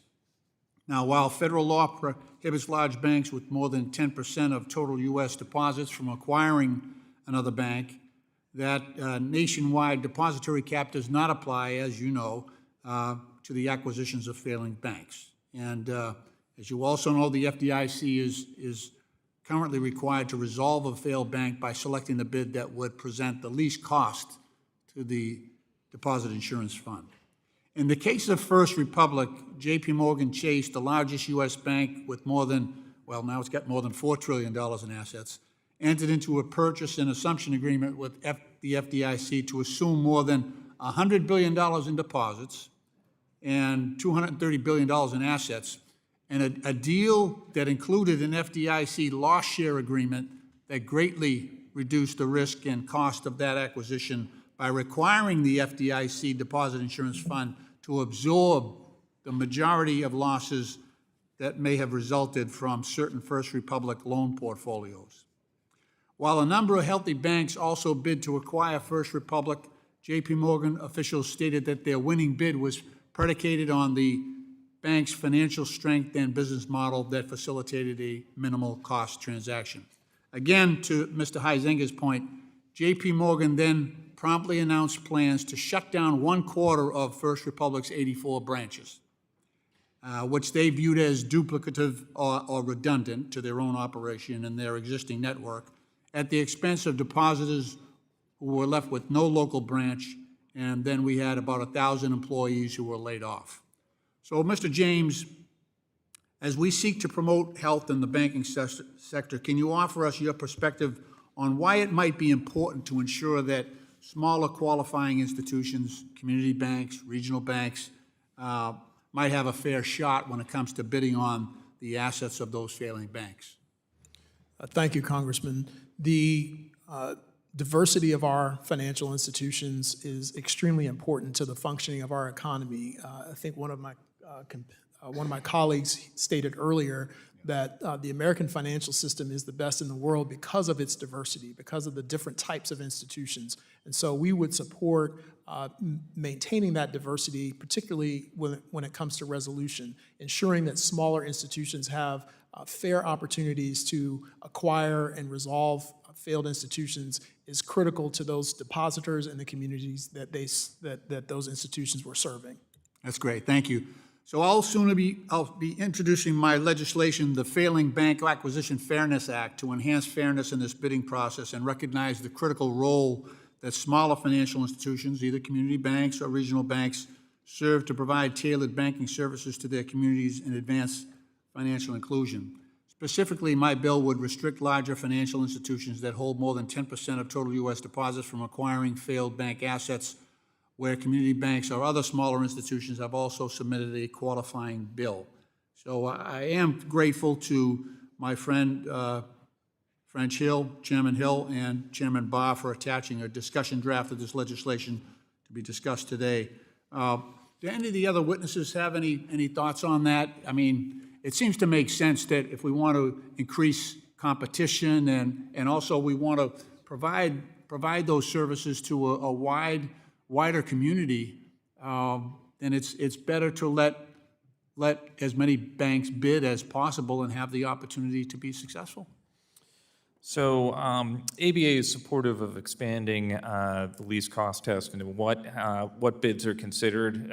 Things we've thought about is community bank consortium bids. The FDIC generally also has a preference for whole bank resolutions, which automatically excludes smaller institutions because it's very difficult for a small bank to bid on a larger institution. However, you could bid on parts of it, and so we do think these are issues worth exploring. Okay, that's great. Mr. Chairman, my time has expired, and I yield back. Thank Madam you. Chair, sorry. I now recognize the gentleman from Nebraska, Mr. Flood, for 5 minutes. Thank you, Madam Chair. Thank you all for being here. It seems to me the fundamental question that we have today is how should we prioritize different policy goals as it relates to the bank resolution process? One recent instance where we saw some of these public policy goals collide in real time during a fast-paced resolution process was during the collapse, as Mr. Lynch noted, of First Republic Bank back in 2023. After being appointed receiver for First Republic, the FDIC entered into a purchase and assumption agreement with J.P. Morgan Chase to assume all of First Republic's deposits and most of its assets. Now, because of this agreement, the regulators did not have to use the systemic risk exception for First Republic. Instead, they found a transaction that would allow another bank to take on the uninsured deposits and thus save the DIF from another costly hit after the collapse of Silicon Valley Bank and Signature Bank in March of the same year. If your objective is to minimize losses to the DIF, this move made sense. And to be clear, with a statutory least cost resolution for the FDIC of minimizing cost to the DIF, is their primary objective. The question here is whether we as policymakers should adjust the priorities of our regulators in these situations going forward. While I understand that the merits of the least cost resolution, I understand that. If we end up with resolutions that lead to a U.S. bank crossing the 10% of total U.S. deposits threshold, particularly since there were reports of other bids on First Republic, then perhaps we need to think more about which factors we're optimizing to. So my first one is for Mr. Barresi. Do you feel that the least cost resolution mandate should remain unchanged? And if not, what do you think the other factors we need to consider are in the process? Thank you for the question, Congressman. No, I do not think the least cost resolution provisions should remain unchanged. I do think that careful analysis is required to understand cost, right? We've talked a little bit here today about restricting competition. There's cost associated with that, although that's not viewed as part of the equation currently. Timing is also another factor, but I do think that some of the policy suggestions that you've made are very helpful, and enabling other institutions to participate or even have a successful bid, if it's a reasonable bid, over a north of 10% bidder, is helpful to competition in the system and should be implemented. Thank you. Dr. Michel, how do you think we should think about these conflicting priorities in this area? If we're weighing the public policy objective of minimizing the cost of the DIF against the public policy objective of preventing further market concentration of the banking market, what's the right way to think about this effective balance between these two competing priorities, given that, in my opinion, when you exceed 10% of all U.S. deposits, that can be very dangerous to have that kind of market concentration? Well, I mean, you can't have everything, so to speak, right? So, I mean, if you're going to have the FDIC run this and you're going to have exclusively FDIC deposit insurance and you're exclusively going to have to protect it, then you've opened the door and you've created the reason to have all of these rules and regulations, and yet you still have a fair amount of discretion, and there's good reason to believe, or at least reason to believe, that the primary reason non-bankers were held out of that resolution process was simply a bias against non-banks by the chairman at the time. So I think you could pick any one area that you want to sort of focus in on and restrict more, but eventually you're going to have to pick something, right? Yeah, understood. In my opinion, if we tweak how the FDIC handles the resolution process, I wouldn't want to inject lots of subjectivity and complexity to it. To your point, I know that the American Bankers Association has supported some policy change around resolutions, and my time is running out. I think it's important, though, that we pay attention as members of Congress to the market concentration issue as banks get bigger. I come from a state that prides itself on community banks, And sometimes I wonder, will we be able to preserve this very Main Street level of banking opportunity for people in my state? So thank you, and I yield back. Thank you. I now recognize the gentlewoman from Ohio, Ms. Beatty, for 5 minutes. Thank you, Madam Chair and Ranking Member, and thank you to the witnesses for being here. Madam Chair, let the record show that I had a series of questions on CDFIs, but in light of the conversation and so many of those questions being addressed, I'd just like to enter into the record that I support those words, and especially those of Ranking Member Maxine Waters. Sure, without objection. And also in that same light, would like to express that the March executive order by President Trump that directed the funds to be reduced or eliminated is not something I support, nor that in May of this year, when the White House put out their budget documents that included a proposal to wind down CDFI funds, that I am also in opposition with that. Now, with that said, I will move on to the reciprocal deposit bill and say thank you first to Mr. James for your comments in support of that. And I'd also like the record to know that I have colleagues on both sides of the aisle and 3 members on the other side who are co-sponsors of that bill. And Andy Barr mentioned it today prior to his leaving. Mr. James, I'm going to start with you. And before I go to my question, let me just say thank you. I've had some time and had been in Savannah, Georgia, and have some mutual banking friends who had just praised the work that you and your family that you have done and that you continue to do there in your financial institution. And thank you for identifying, working with CDFIs or MDIs, only 2021 in the country now of MDIs. And you use the terminology financial freedom. And thank you for that, because I think that puts into perspective what we do here when we talk about the economy and we talk about finance, that one of the things in banking is to make sure that we have financial freedom for individuals. But I'll go on to my bill with Congressman Emmer and myself. As you know, this bill updates the reciprocal deposit caps to allow for greater flexibility for community banks to receive non-brokered treatment of reciprocal deposits. Can you have some dialogue with us on what types of depositors use reciprocal deposits, and are they business folks, are they individuals, not-for-profits, et cetera? Congresswoman, first of all, thank you very much for the bill, and thank you for continuing to have a bipartisan support for expanding opportunities for small community institutions like ours to access deposits that we can insource back into our community. Our institution has survived for 98 years. We'll be celebrating our 98th birthday in February of 2026. And the reason we've been able to do that is because we've been able to invite a diversity of institutions to support us. So the types of institutions that support our institution, which again is headquartered in a census tract that has almost 70% poverty, are individuals, corporations, nonprofits, municipalities, and larger financial institutions. It's really critical for us to be able to deliver services and have impact in our community, to deliver on our mission, which is to provide the building blocks to financial freedom, to be able to bring capital from other places.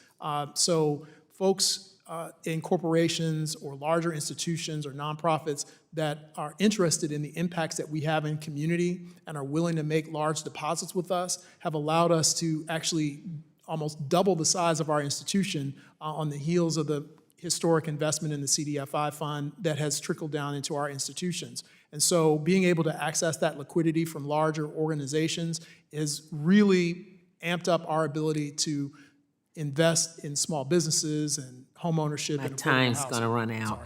But I did want to go to Mr. Carney and ask him, how important are reciprocal deposits in your opinion? Reciprocal deposits are important, and expanding their access without any sort of negative inference from regulators is very important.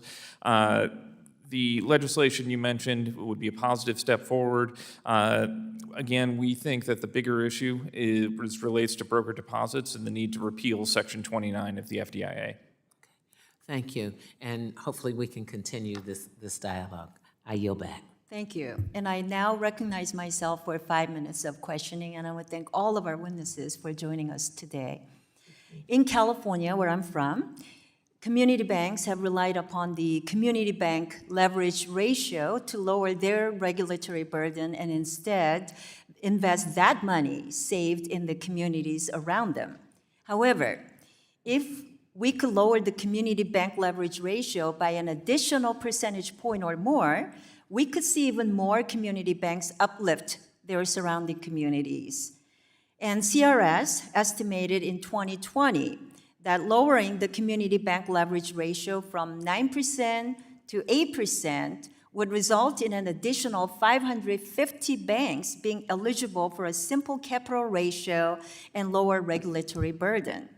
So in California, an additional 8 banks would have been able to receive regulatory relief and spend more time focused on their community and customers. That is why I'm introducing the Community Bank Lift Act, which would review the components of the leverage ratio and allow regulators to lower the community bank leverage ratio and make needed reforms to the ratio. So combined, my bill will help uplift community banks and allow them to better serve the communities.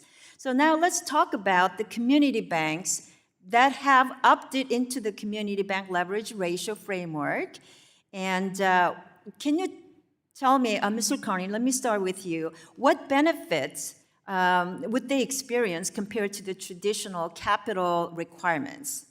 So the community bank leverage ratio allows banks to, if they opt in, to just do a simple leverage ratio requirement rather than the complex risk-based regime. There's significant compliance costs related to the risk-based regime, and so the first immediate savings would be taking that compliance cost and being able to deploy it in the communities that they serve. By lowering to 8% or lower, you would also lower the minimum capital requirement that they are using, and that would free up resources. One thing I just want to note is that even many banks that are eligible have not opted into the framework, even though they exceed the capital levels, and in part that's because they want to maintain buffers above any minimum threshold. As a result, you mentioned 500 banks. I would expect if you dropped it to 8%, you would actually have more than 500 banks opting in. Mm-hmm. So I was talking about how it would affect my district too, but as you can see, there are some tangible impacts that this will bring on our communities. Absolutely. For sure, yes. So can you also talk about how, with that additional flexibility, allow community banks to support small businesses through more robust lending? Can you Oh, talk sure, about absolutely. Capital generally is viewed as the most expensive form of funding. It's a buffer, it's the first exposure to take a loss at a bank, and therefore investors demand a higher rate. Those higher amounts would be passed through to customers if you have higher capital requirements. And so by lowering the community bank leverage ratio, in effect, you're making products and services for bank customers cheaper and more available. Thank you. So in 2023, when Silicon Valley Bank collapsed, many of my constituents feared that this would be the first of many California banks to collapse, but thankfully that didn't happen. But we have been proactive now to ensure that we learn from that crisis. So one thing that we have identified through that subsequent hearings is that there is a stigma associated with the discount window. Let me ask this question to Mr. Wiley. Do you have any recommendations on how we can address the stigma surrounding the discount window? The stigma around what again? The stigma around the discount the window. Discount Yes, I'm window. sorry. Yes. Well, there shouldn't be one, that's for sure, and maybe that's communication and promotion from the regulators or anything. I don't think there should be a stigma with that at all, but you got to assume that there will be some banks that don't go to the discount window and say, try to use that against their competition. I will tell you, in dealing with trust preferred and treasury lending and things like that in the past, from '08, that stigma was not real big. Okay, let me ask a question to Mr. Barresi. What role do you think confidentiality protections could play in removing the stigma surrounding the discount window, since you seem to know more about it? Do I think there should be some confidentiality? I'm talking to Mr. Barresi. Oh, I'm sorry. I do think the confidentiality requirements, if expanded, would help remove stigma. I know lots of banks that are very worried about accessing the discount window, some who do periodically to test and very intentionally do it in very small denominations, so it's clear that when publication occurs, they don't need it. So anything that could make the tap more confidential would help, as would requiring banks to do it more consistently. Thank you. My time's up. Let me now recognize gentleman from Texas, Mr. Green, for 5 minutes. Thank you, Madam Chair. I thank the ranking member for her comments and would associate myself with the comments of the ranking member. I would call to our attention the intelligence that has been provided to me indicating that there are 4,487 FDIC-insured institutions. And it is my belief that less than 50 are Black-owned. In fact, less than 40 are Black-owned.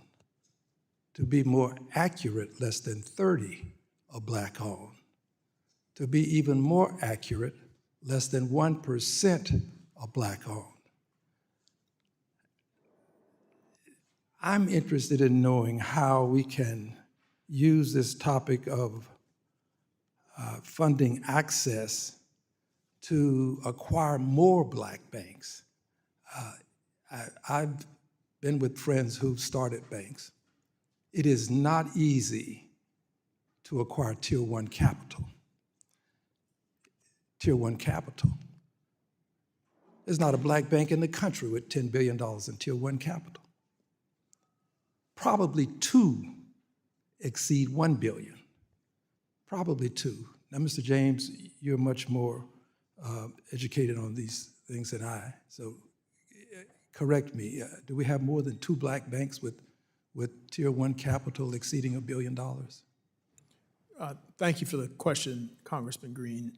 Actually, there are 25 Black-owned institutions in the United States, and there are 2 that exceed $1 billion in total assets. Technically, no, there are no institutions that are Black-owned that have more than $1 billion in Tier 1 capital. These are institutions that are just over $1 billion in total assets. And the truth is this: we didn't get here because Black people are not intelligent, because they can't count, because they can't be educated. It's racism.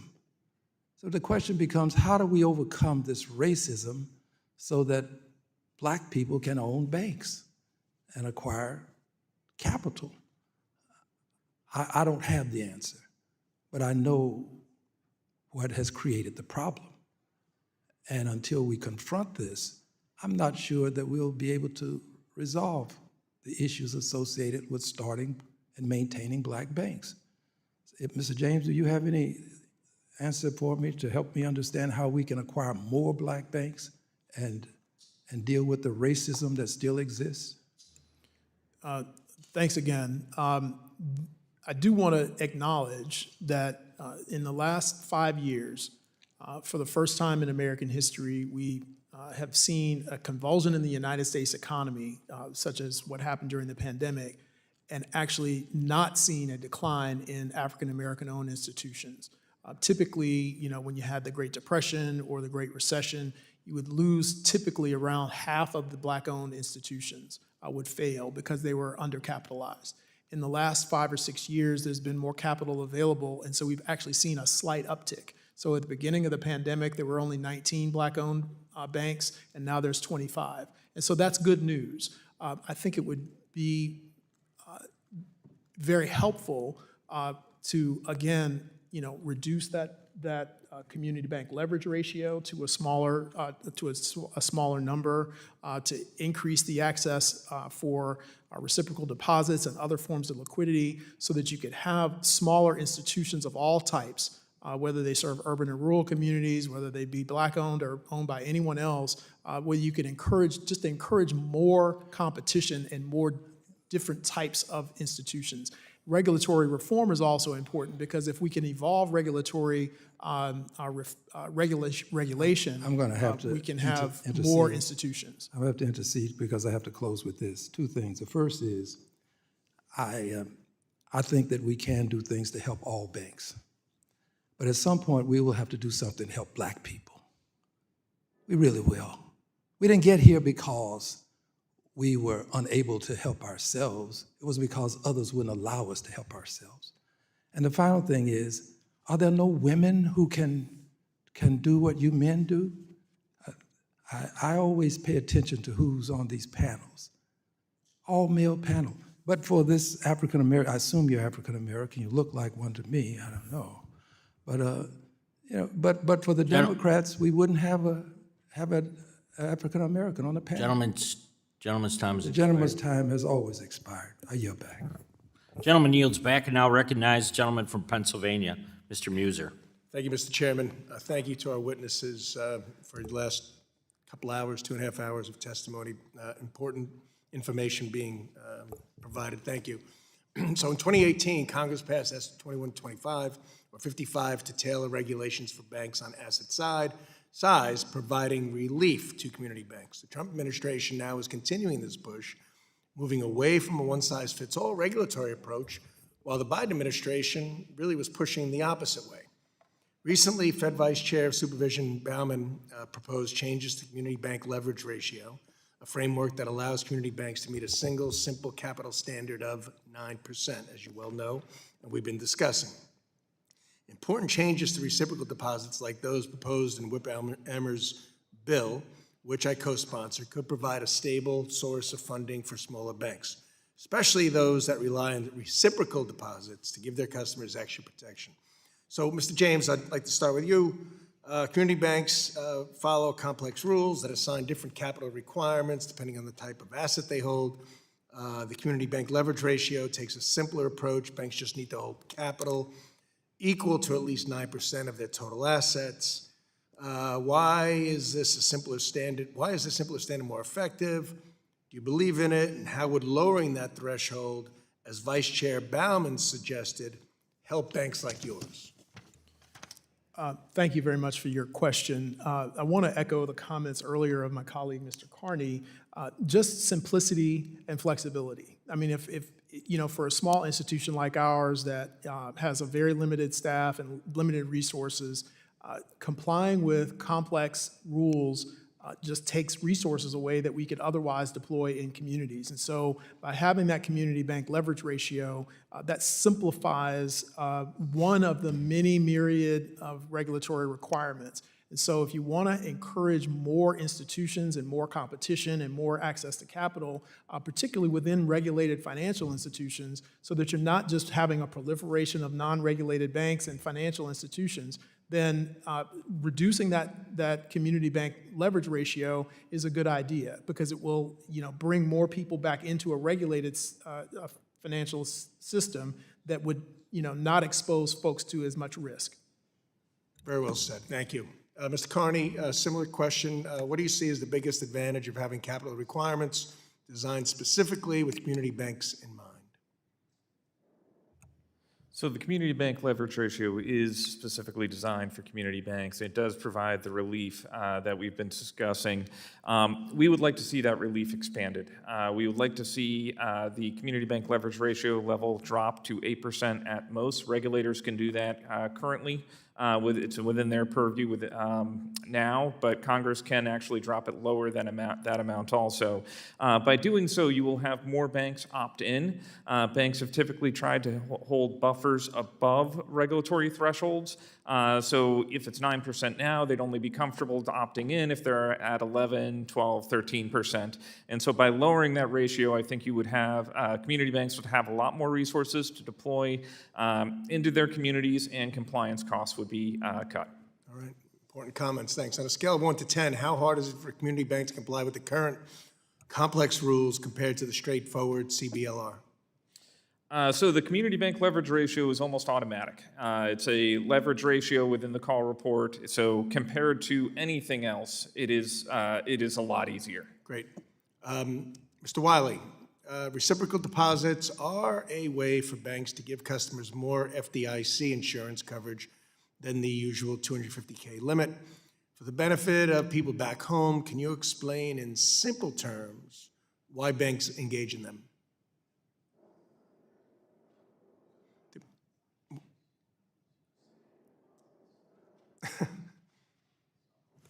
Why do banks typically use reciprocal deposits? Yes. They have to, one, to access funding because they need it and they're growing. Two, customers that they have, they want to reduce the risk and try to get under the $250,000 Do you see any harm in it? Do you see any harm in it?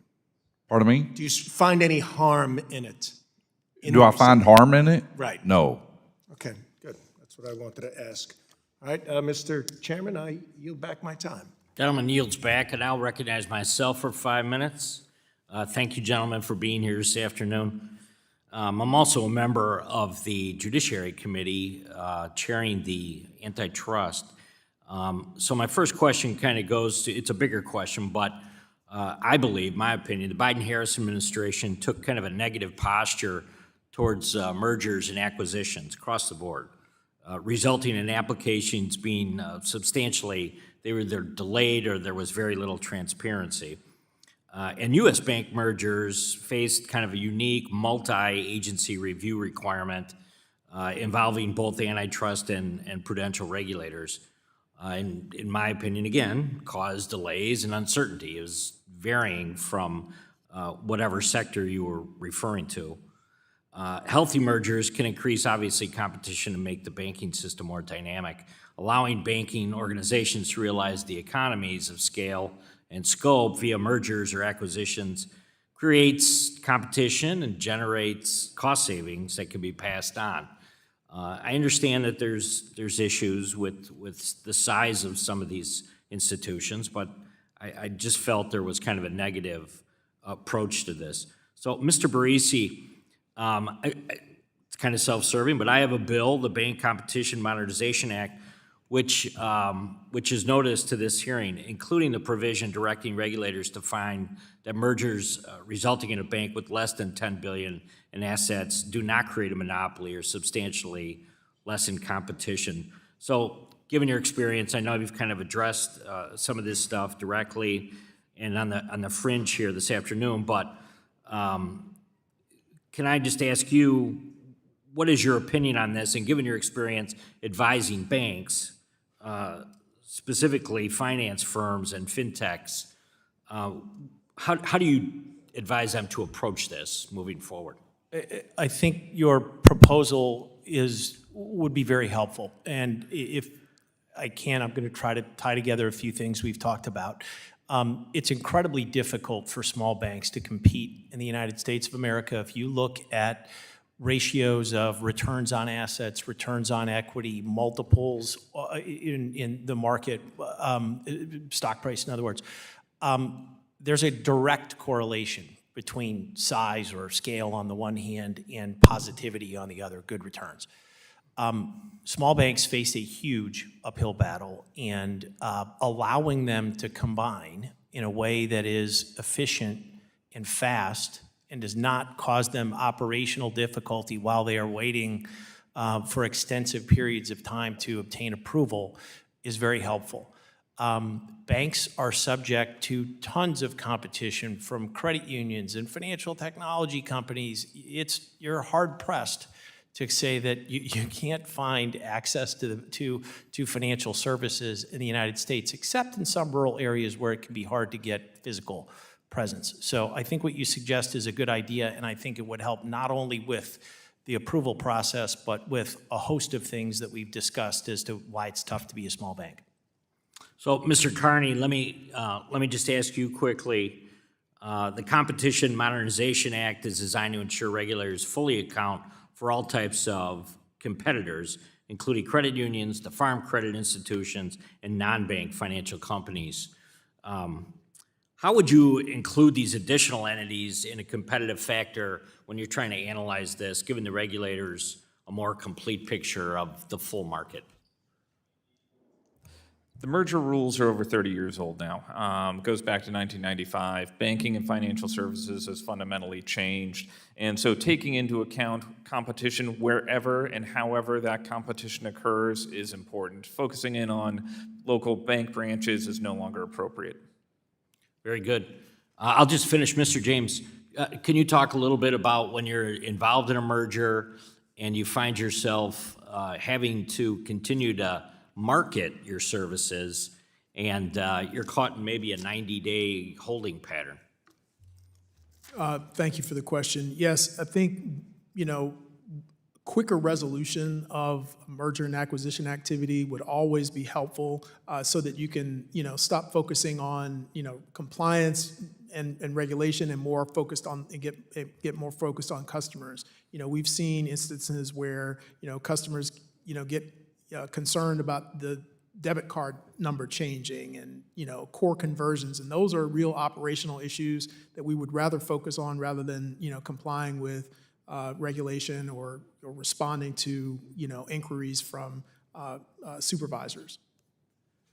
Very good. Thank you so much.